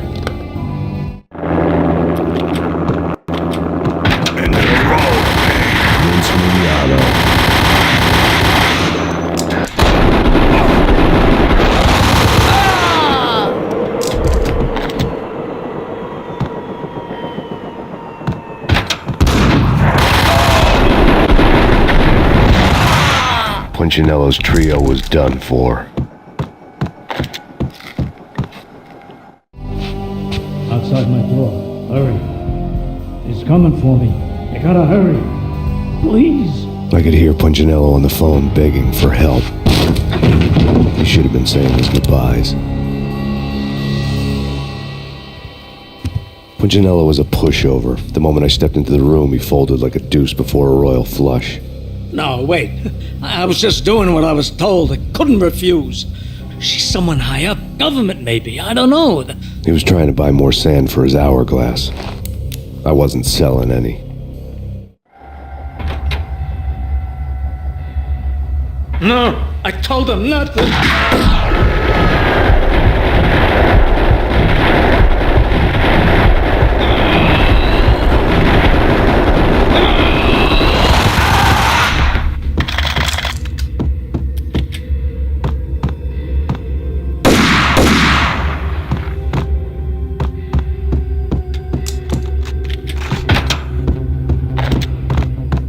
Drop it. Don't move. Game over, Max Payne. I could tell when I was outgunned. It was time to take another beating. The mystery witch was a real barracuda. Trouble on dagger heels, a smoking assault rifle in her hand, and an army of killer suits behind her. How sweet. I get to kill two birds with one stone. Sooner or later, it was going to catch up with you. Mr. Payne, it's time to show you the benefits of my brew. Be a good boy now. You'd find that Lady Luck was really a hooker. You were fresh out of cash.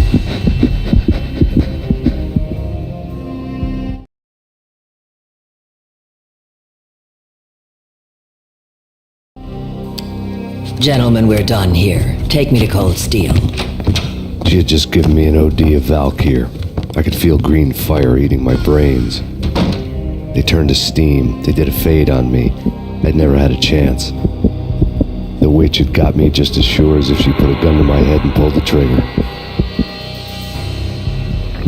The shadows rushed me, bruised mugshot faces hungry for revenge. They knew my weak spots and closed in for the kill. The floor turned into a vortex of green blood. I fell. Flash of fallen angels.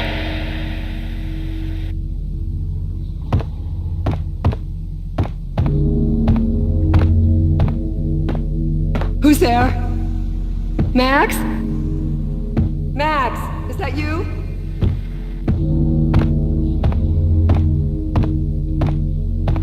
Max? Where are you, Max? Please.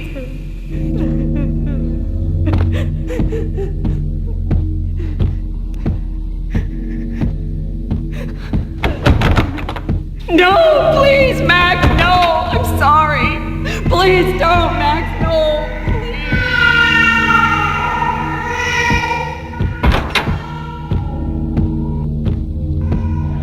Max? Where are you, Max? Please. The letter was staring at me. There was something disturbingly familiar about the letter before me. The handwriting was all pretty curves. You're in a graphic novel. The truth split my skull open. A glaring green light washing the lies away. All of my past was just fragmented still shots, words hanging in the air like balloons. I was in a graphic novel. Funny as hell. It was the most horrible thing I could think of.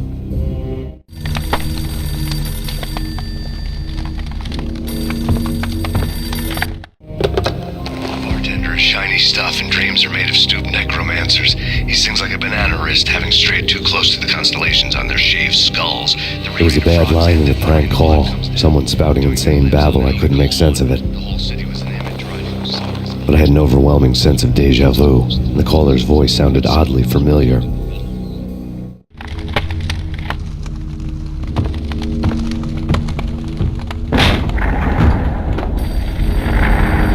The weird piece of paper looked dangerous.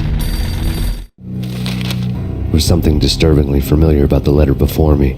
The handwriting was all pretty curves. You're in a computer game, Max. The truth was a burning green crack through my brain, weapon statistics hanging in the air, glimpsed out of the corner of my eye, endless repetition of the act of shooting, time slowing down to show off my moves, the paranoid feel of someone controlling my every step. I was in a computer game. Funny as hell, it was the most horrible thing I could think of.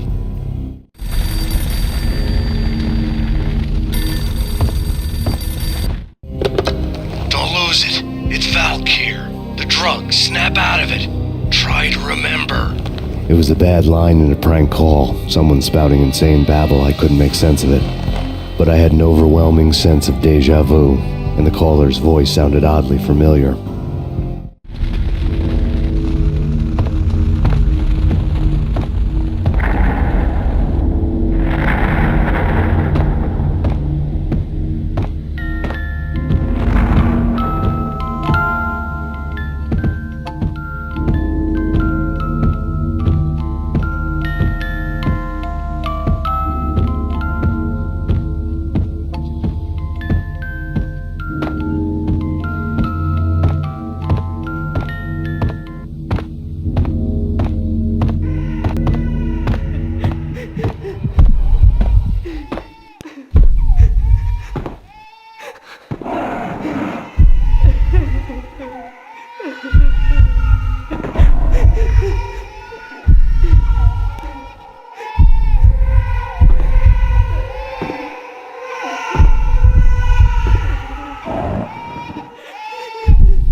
Max, something happened at the office today. A strange memo. Something about Vikings. Honey, I gotta run. You can tell me all about it this evening. Have a nice day, darling. The bullet holes were rubies on her chest, blood glowing on her ivory skin. She was so beautiful. The killer was smiling. The flesh of fallen angels.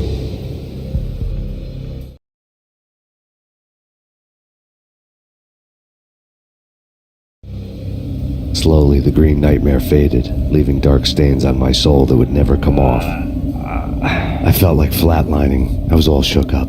I woke up in a cold sweat, sick and tired to the bone, lying in a puddle of my own puke. The hag had said take me to Cold Steel before it had all gone crazy. It was a clue, the only one I had. It took me forever to crawl back to my feet and hit the road, but I drove straight to Cold Steel Foundry outside the city. There was a whole lot of action around the place for a freezing winter night. Trucks coming and going, men running. I had the drop on the mystery witch. She thought I was dead. I was on her blind side. I was going in. The bad trip had put me in a crazy mood, adrenaline pumping through my aching veins. Staggering on the mill roof in ice and snow and wild wind, I was a ninja. My kung fu was strong. I wasn't kidding anybody. At best, I was Superman on kryptonite about to fall through a skylight, down to where it was all going down. A half-abandoned industrial area in the middle of nowhere. The factory was a perfect front for any number of illegal activities. In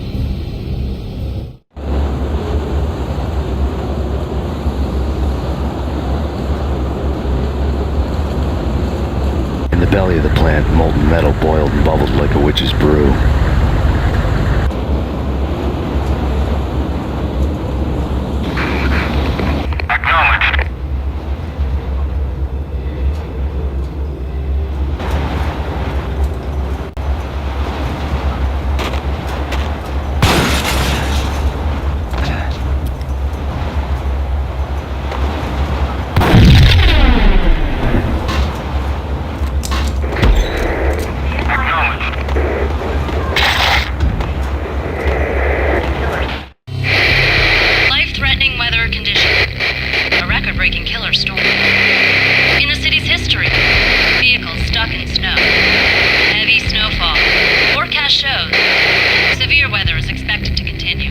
Out in the night, snow fell like confetti over the Devil's Parade. The storm was anything but over.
Can you believe it? I bet they sleep with their rifles. I bet they've given them names. I guess. So, you don't have a name for your gun? Hello? Hell no. You do? Well, yeah, kind of.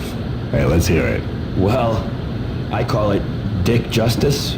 I rest my case.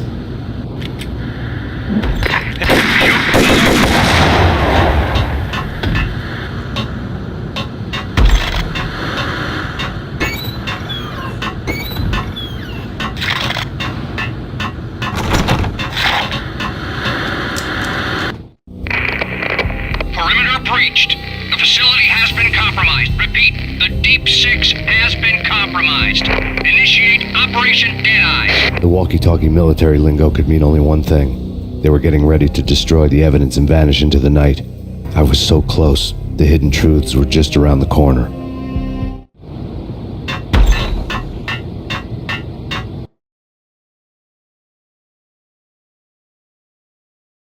Casualty status.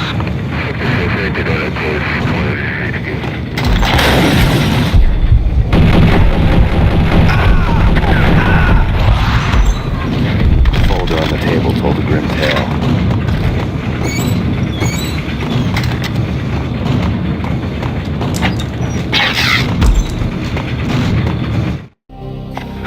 The mercenaries were running a tight operation, paperwork and all. Merchandise missing again. A chemist had tried to smuggle it out for his own private party. Locked him up in cell B7 in D6's old test facility to wait for proper processing. I was close enough to hear the secrets, just beyond the next doorway.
showed me the way.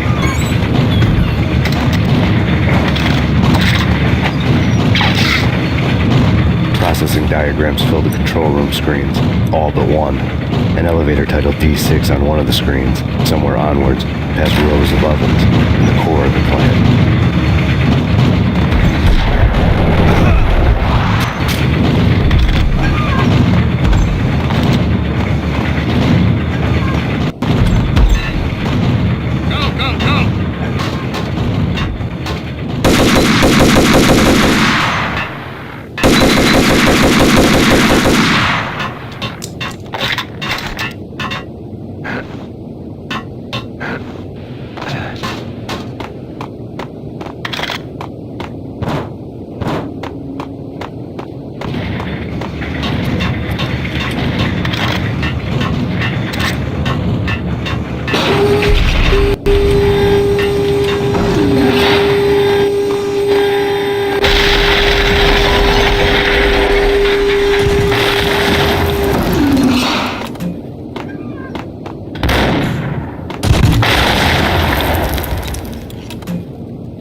I had taken on the role of the mythic detective, Bogart as Marlowe or as Sam Spade going after the Maltese Falcon to unravel all the mysteries.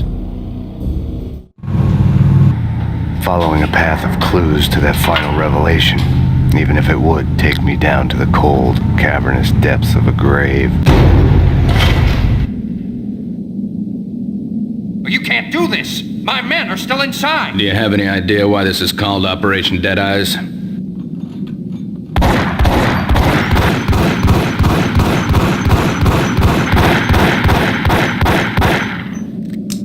I think he's dead already.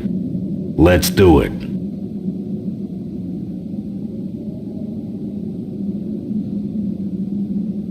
Attention all personnel. The self-destruction sequence has been initiated. Evacuate the complex immediately. Repeat. The self-destruction sequence has been initiated. Proceed to the nearest exit immediately.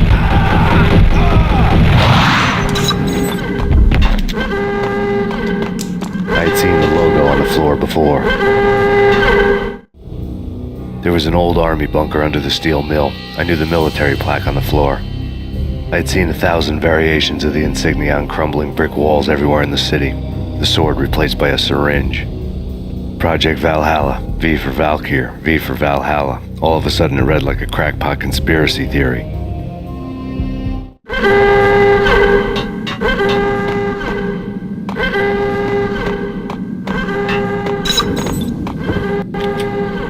Abort! Abort!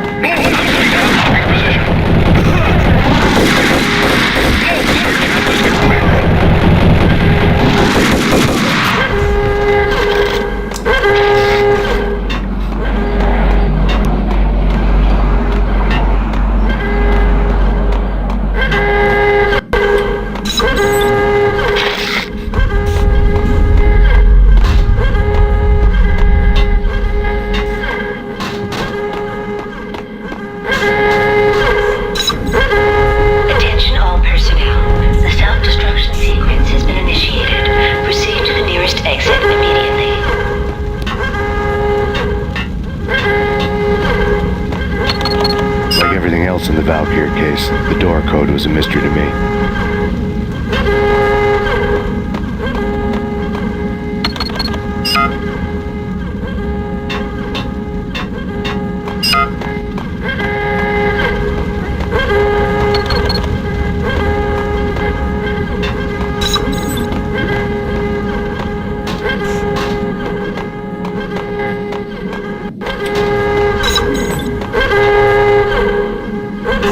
Decontamination in progress.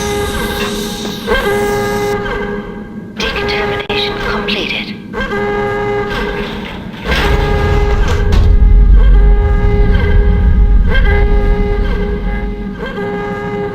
Attention all personnel.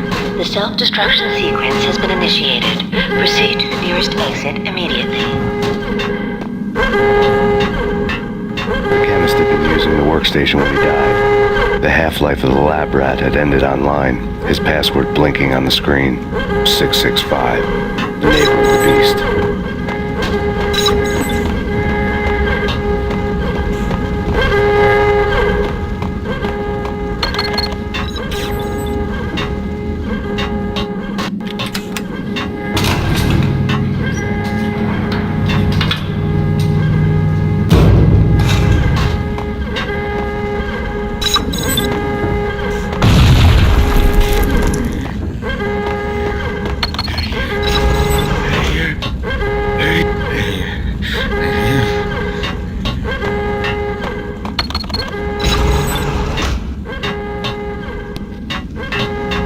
Attention all personnel.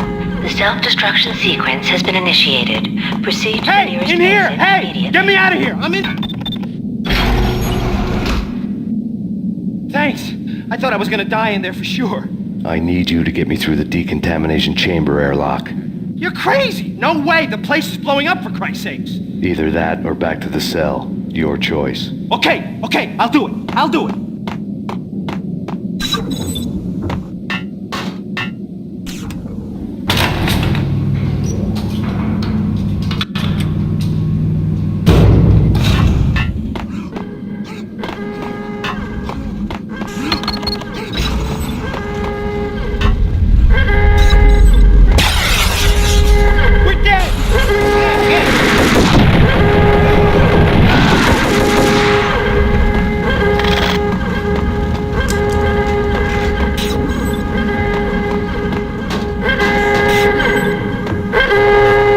Get in. I'll punch you through. After this, you can go.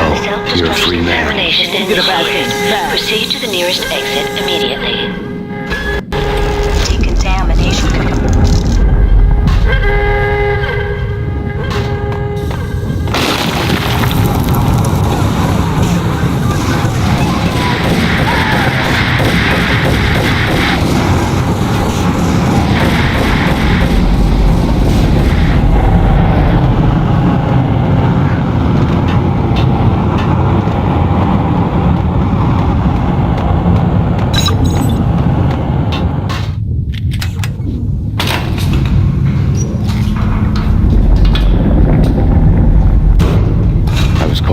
The deadly web that was the Valkyr case.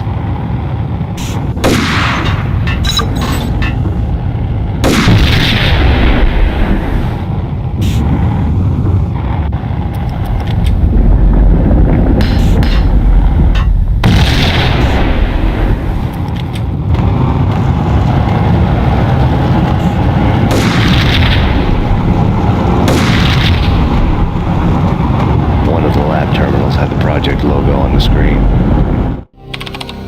Top secret. Project Valhalla. U.S. Army.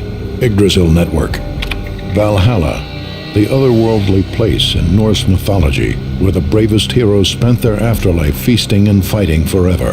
Their wounds miraculously healed night after night. Valkyr. The maidens who chose the most courageous Viking warriors and carried them to Valhalla. 1991. The research objective is to create a chemical substance to enhance the stamina and morale of infantry troops. 1995.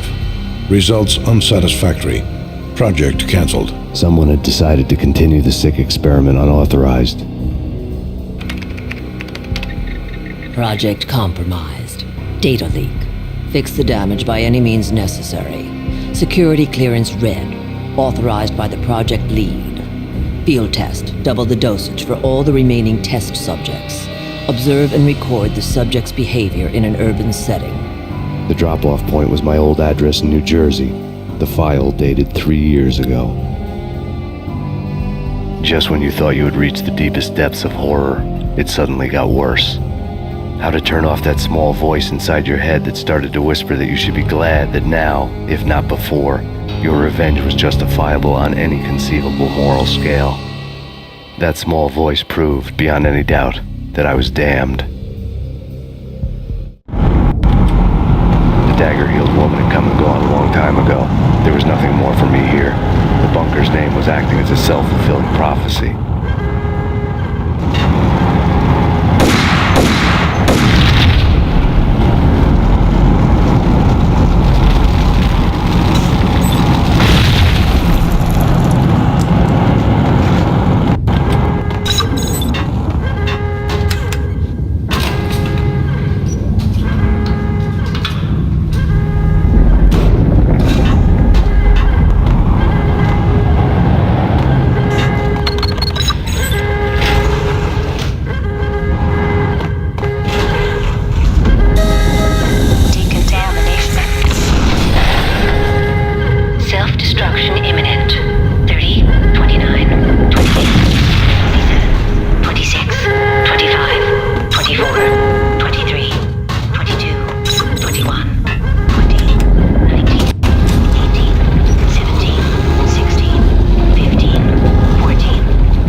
Piece together a jigsaw, and the final picture is you finishing that same puzzle.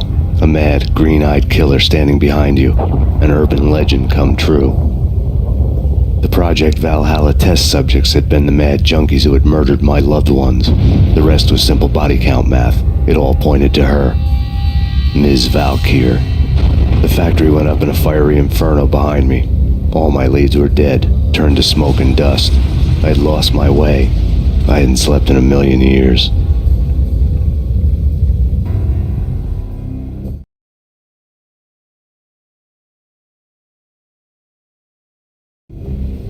I felt thin as death.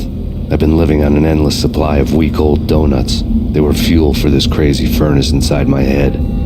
I couldn't remember when I had last seen the sun. I was on a permanent graveyard shift. When the darkness fell, New York City became something else, any old Sinatra song notwithstanding. Bad things happened in the night, on the streets of that other noir York City. I was in an all-night diner, downing cup after cup of coffee that tasted like engine oil, when a new message from BB got me back on the killer track. What the hell happened at Roscoe Street? Maxie, I'm going out on a limb here. We need to talk this through, come up with a plan. 2:30 a.m., the Choir Communications Garage. The more I thought about Alex's murder and the frame-up, the more it felt like an inside job. I should have seen it coming. BB had sold me out, and now he wanted to finish what he'd started. The garage was dead. BB showed up in his tailor-made suit, gold watch, and cufflinks to match, all way beyond a cop's pay. Maxie. Oozing suave charm, he was guilty as hell. What the hell does BB stand for anyway? Back bastard? Come on, don't be like that. Have a cigar. I don't smoke. Maxie, you have no idea how big this is. It's huge. You have no idea. I think I do. You're a bribe-taking bent cop who sold out his partner. Those mobsters in the subway were a dead giveaway. Hard to miss. Better way like this with Alex. Up close and personal. You can't win this one, Max. No, but I can make damn sure none of you do either. BB turned out to be another cardboard cutout bad guy.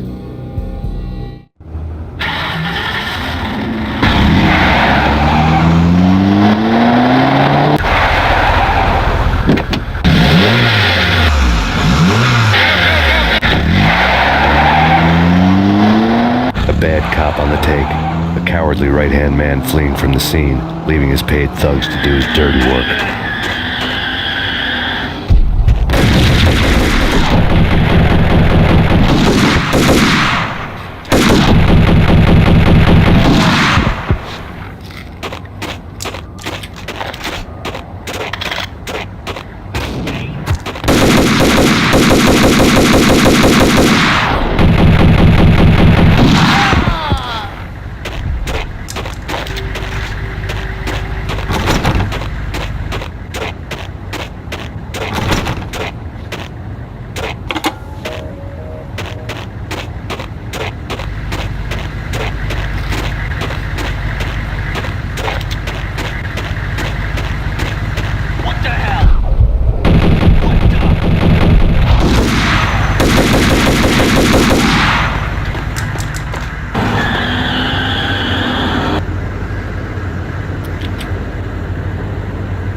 fire at the Punchinello Manor in Westchester.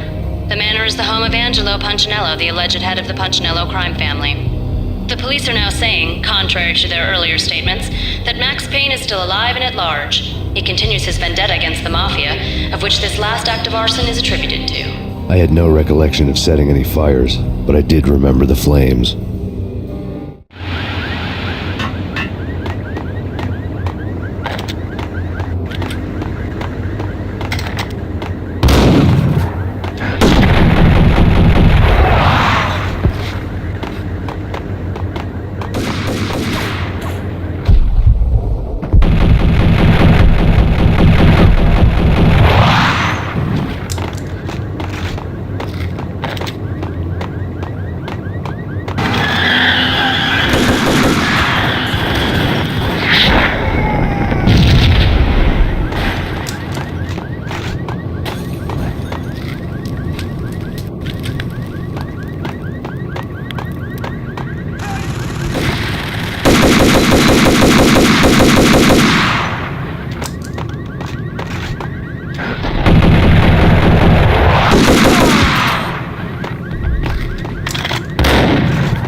Maxie. Come out wherever you are. You know, I really hate people who refuse to see the inevitable. Refuse to do the smart thing.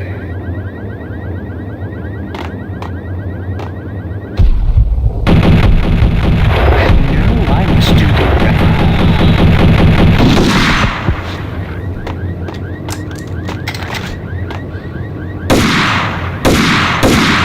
the payphone started to ring.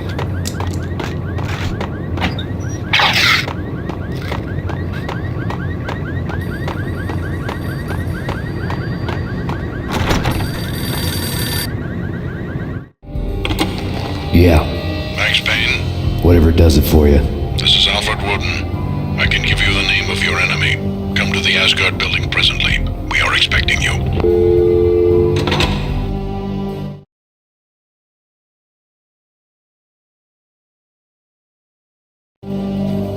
Woden was waiting for me on the steps of the old building.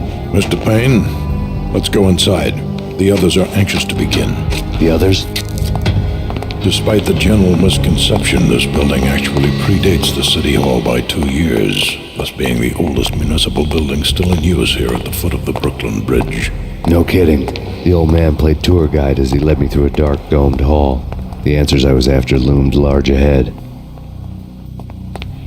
Mr. Payne, I would like to introduce you to my colleagues in what we call the Inner Circle. You've been watching too much X-Files. You have seen the files on Project Valhalla. We can fill the gaps, provide you with the information missing from those files. We were all involved in the early stages of the project during the Gulf War. What's the catch? We would very much like to blow this thing wide open, but our hands are tied. Her name is Nicole Horn. She was the key Project Valhalla. When the funding was discontinued, she simply refused to quit. She knew exactly what she had in her hands. Nicole Horn is the president of Acer Corporation. She has more than half the city in her pocket. This must be kept under wraps. If you try to go public with this, we will deny any knowledge. We need you to take her out. Afterwards, we can protect you. Make all the charges go away. That was the cue for the killer suits to kick in the doors and swarm inside.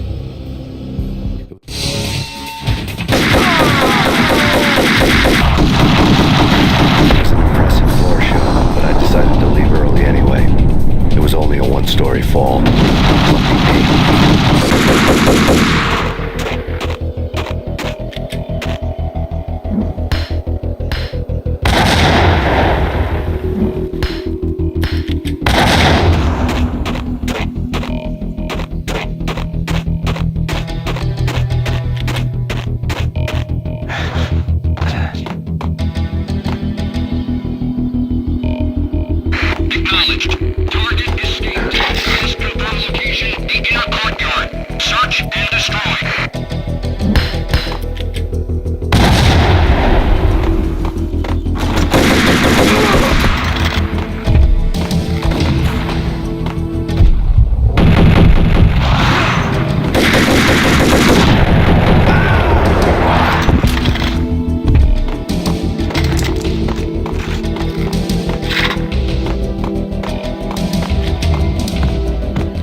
Monitors showed what was left of the inner circle.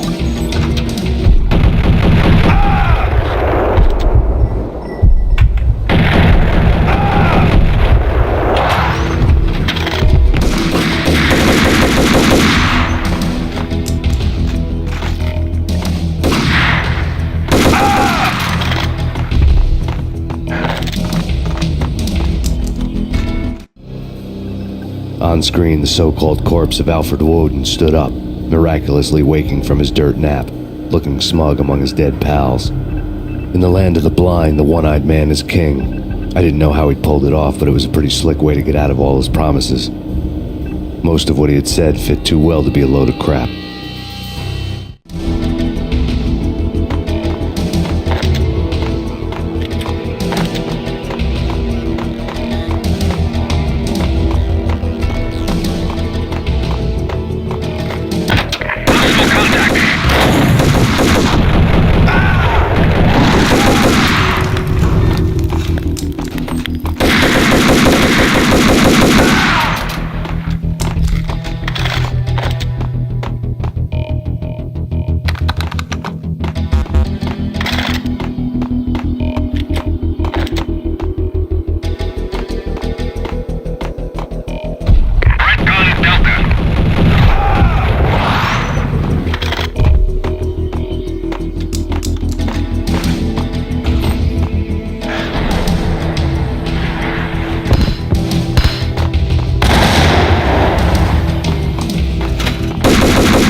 is your answer to those saying that he is actually providing a service long overdue to the city? This crusade nonsense has gone too far. He's out of control. It must stop. He will be stopped. That was Deputy Chief Jim Rivera from the New York City Police Department.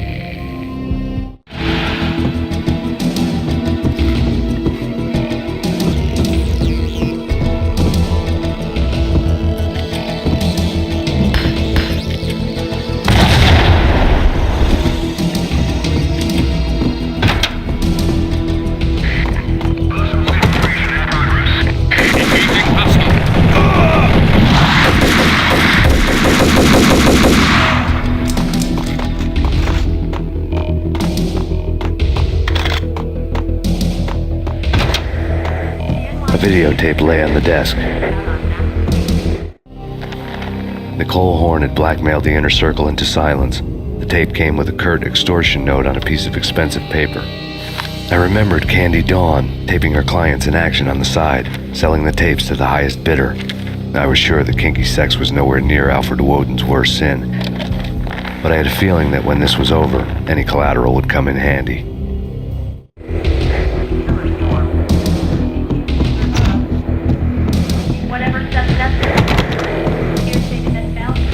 Woden had left me a present.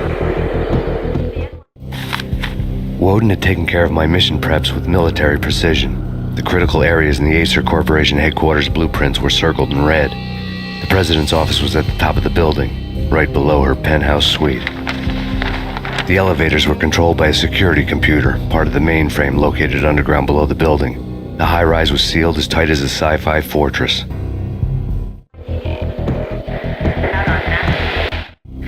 Nothing seems to stop Acer Corporation's phenomenal victory march. Incredibly, the stocks are still rocketing. Worried experts already see a danger in the company's success. Some have gone as far as to say that Acer Corporation is about to become an even bigger monopoly than Microsoft ever was.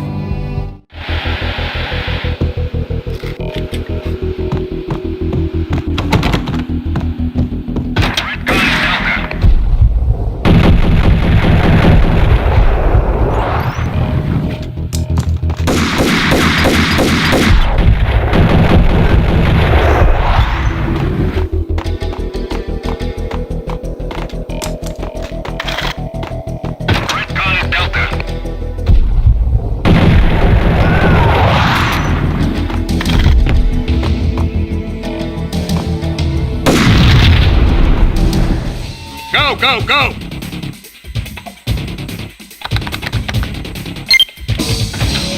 Hostile contact!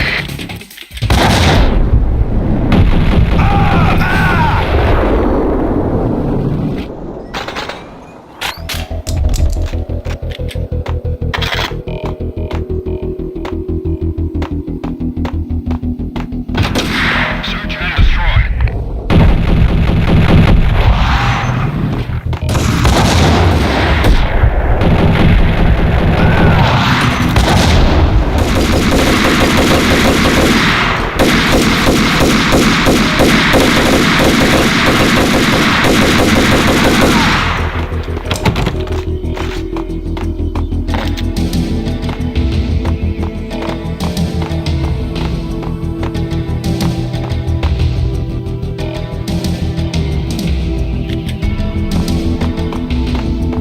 Movie ending ever? Oh, gotta be Butch Cassidy and the Sundance Kid. A hero's dead, going out with guns blazing. Never heard of it? No? Okay, newer stuff then. The Usual Suspects, where Spacey works. What the?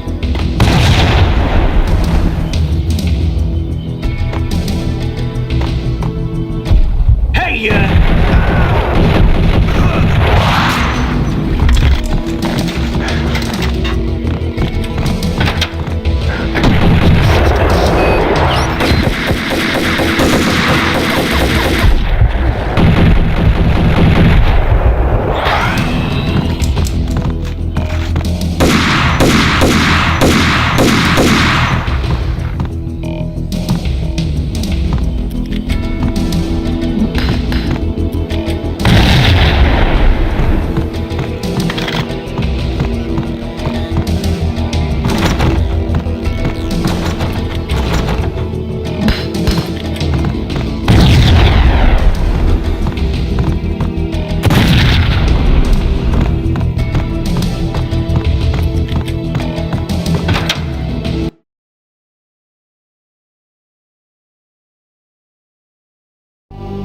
I had dreamed of revenge. Those dreams were always nightmares, of coming close and then failing. Now I was close. I had a name to guide me, Nicole Horn. I had nothing to lose. The Inner Circle had quite a track record.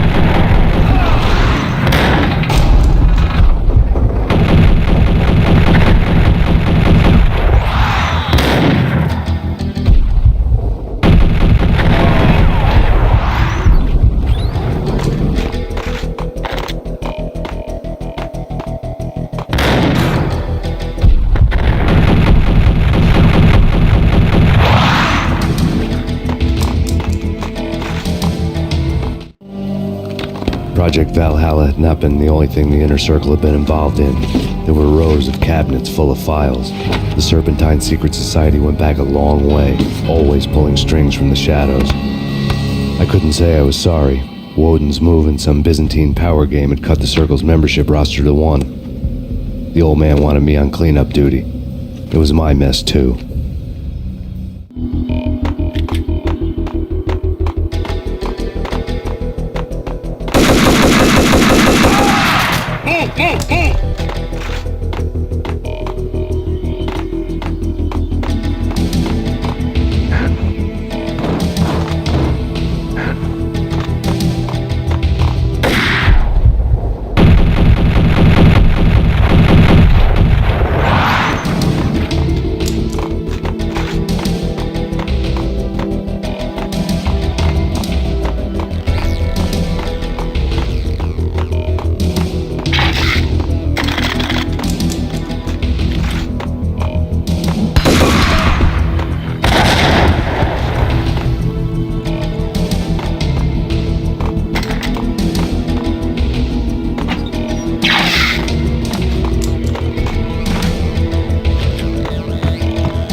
FBI. You've seen one, you've seen them all.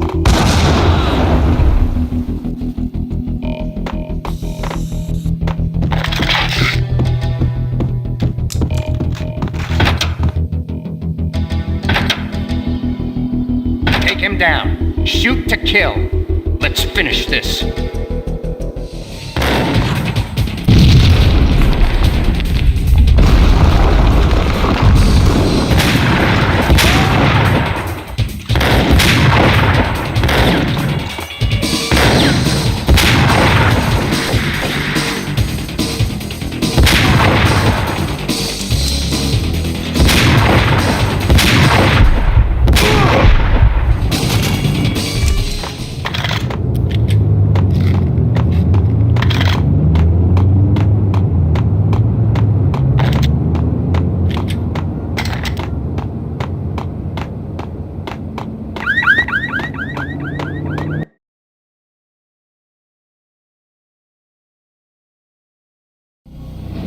Mine wasn't the most original approach to the problem.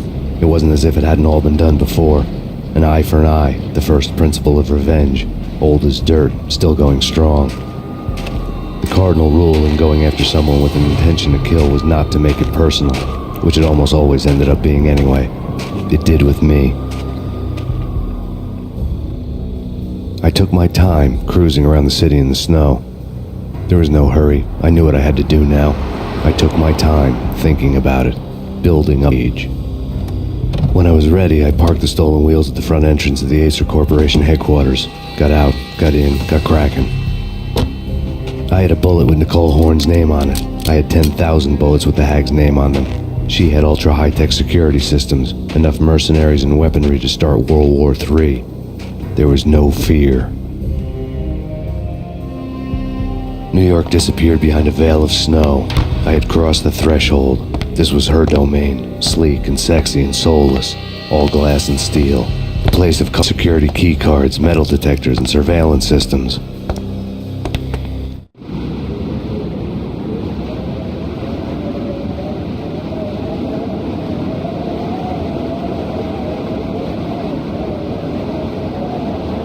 Colder than a walk-in fridge. Cold as a gun.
good. Max, we gotta stop meeting like this.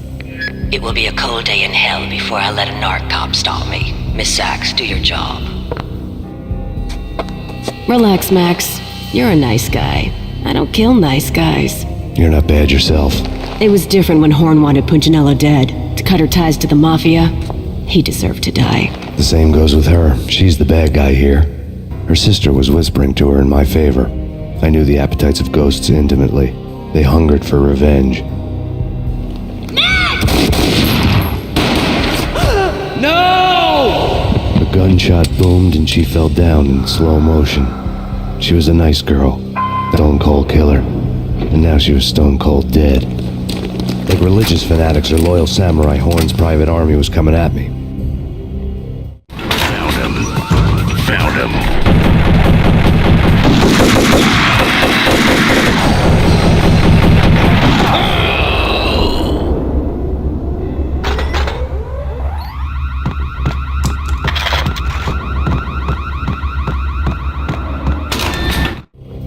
When the elevator came back down, Mona was gone. There was a lot of blood, but no body.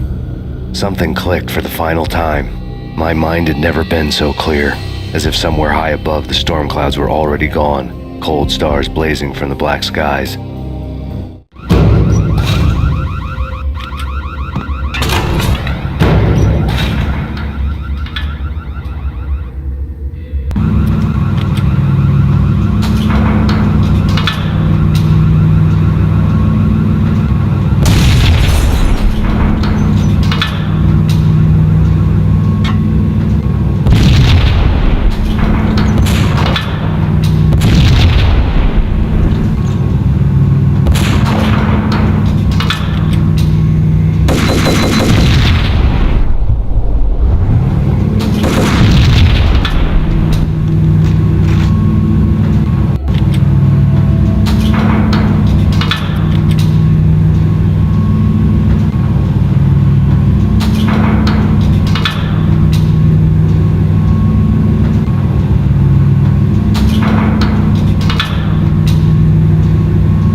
Movies, and I'm talking about the cool.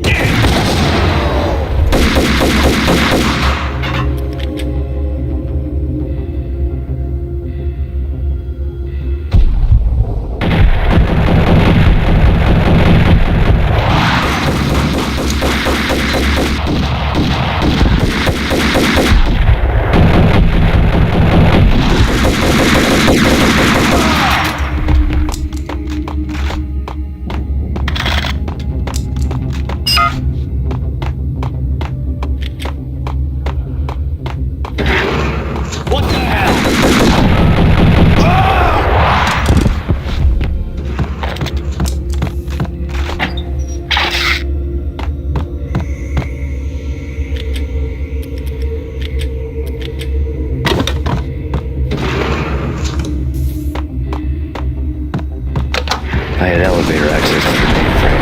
From there I'd be able to override the security box to get to her office.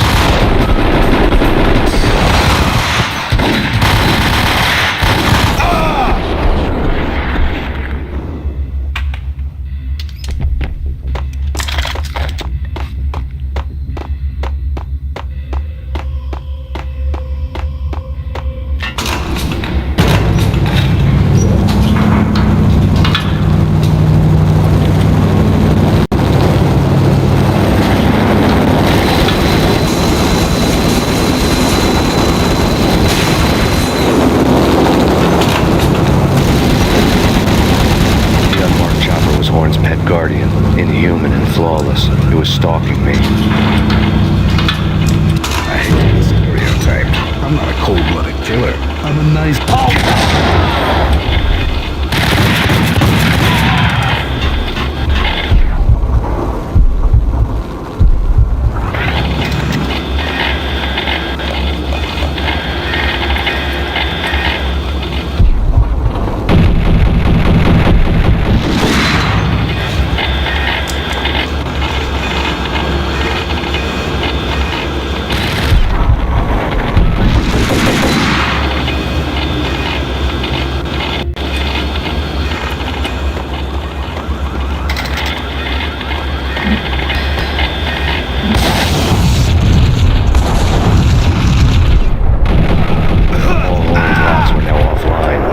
bets were off. The elevator would take me all the way up.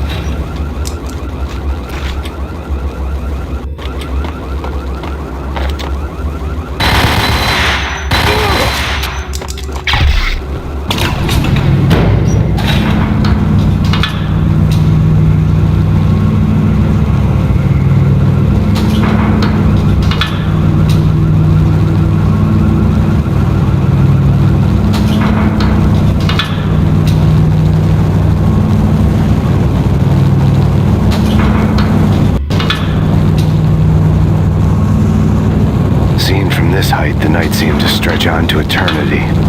A hint of desperation had crept into the snowstorm, as if it was trying to get it all out before the end.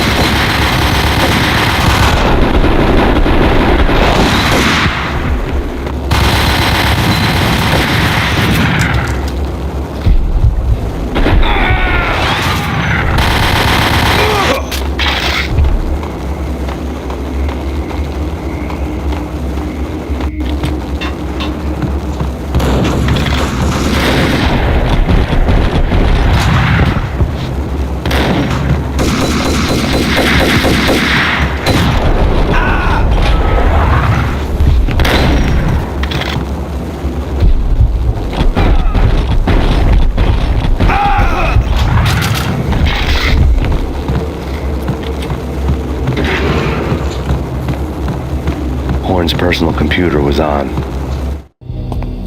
Next to the printer was a neat stack of expensive paper.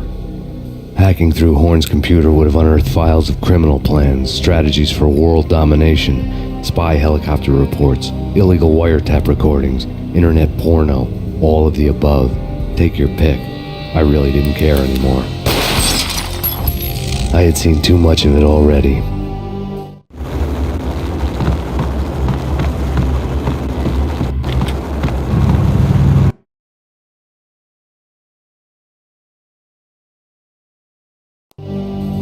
Valkyr had been meant to be a white-winged maiden that would lift you to a warrior's heaven, but it turned out to be a one-way demon ride to hell.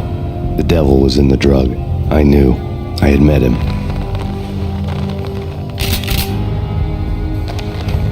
And now I was gonna kill her, the queen of the underworld who had tried to lift herself a bit closer to heaven with her drug money. No begging, no bribes. She knew better. Honor among killers. We who were about to die. Both of us knew how this would end, in pain and suffering. All this because your wife stuck her nose into things that were none of her business. The cops were coming to take me away. The sirens were like a bad conscience I couldn't shake. It's ridiculous you've made it this far. You won't be alive when they get here. Stop him!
a losing battle.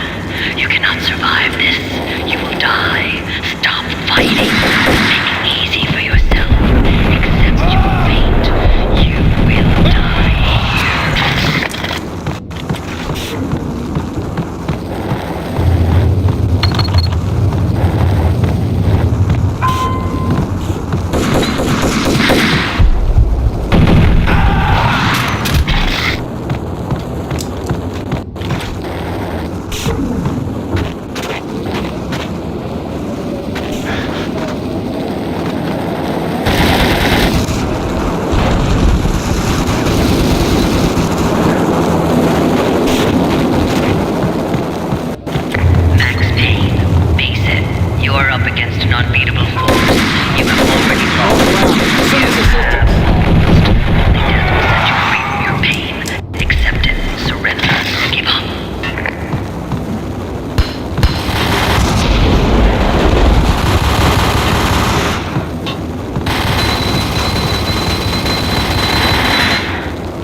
were all dead.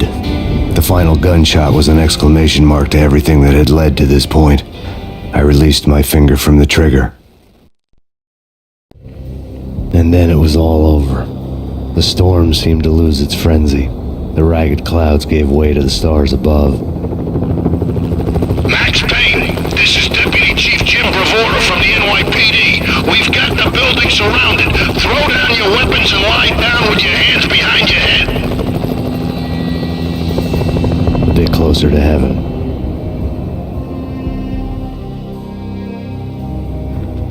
The cops' voices were distant and muted. Freeze! NYPD! Hold it right there! My ghosts released me from their haunting. Down below, New York City glittered like diamonds on black velvet. You gave us one hell of a... Take him down to central booking. You heard the man. Woden was there in the crowd, standing by the sidelines. It wouldn't be over till the man with the patch would say so. He'd say the right words. I knew he would. He'd better. Woden grinned smugly. It was the grin of a winner. That made two of us.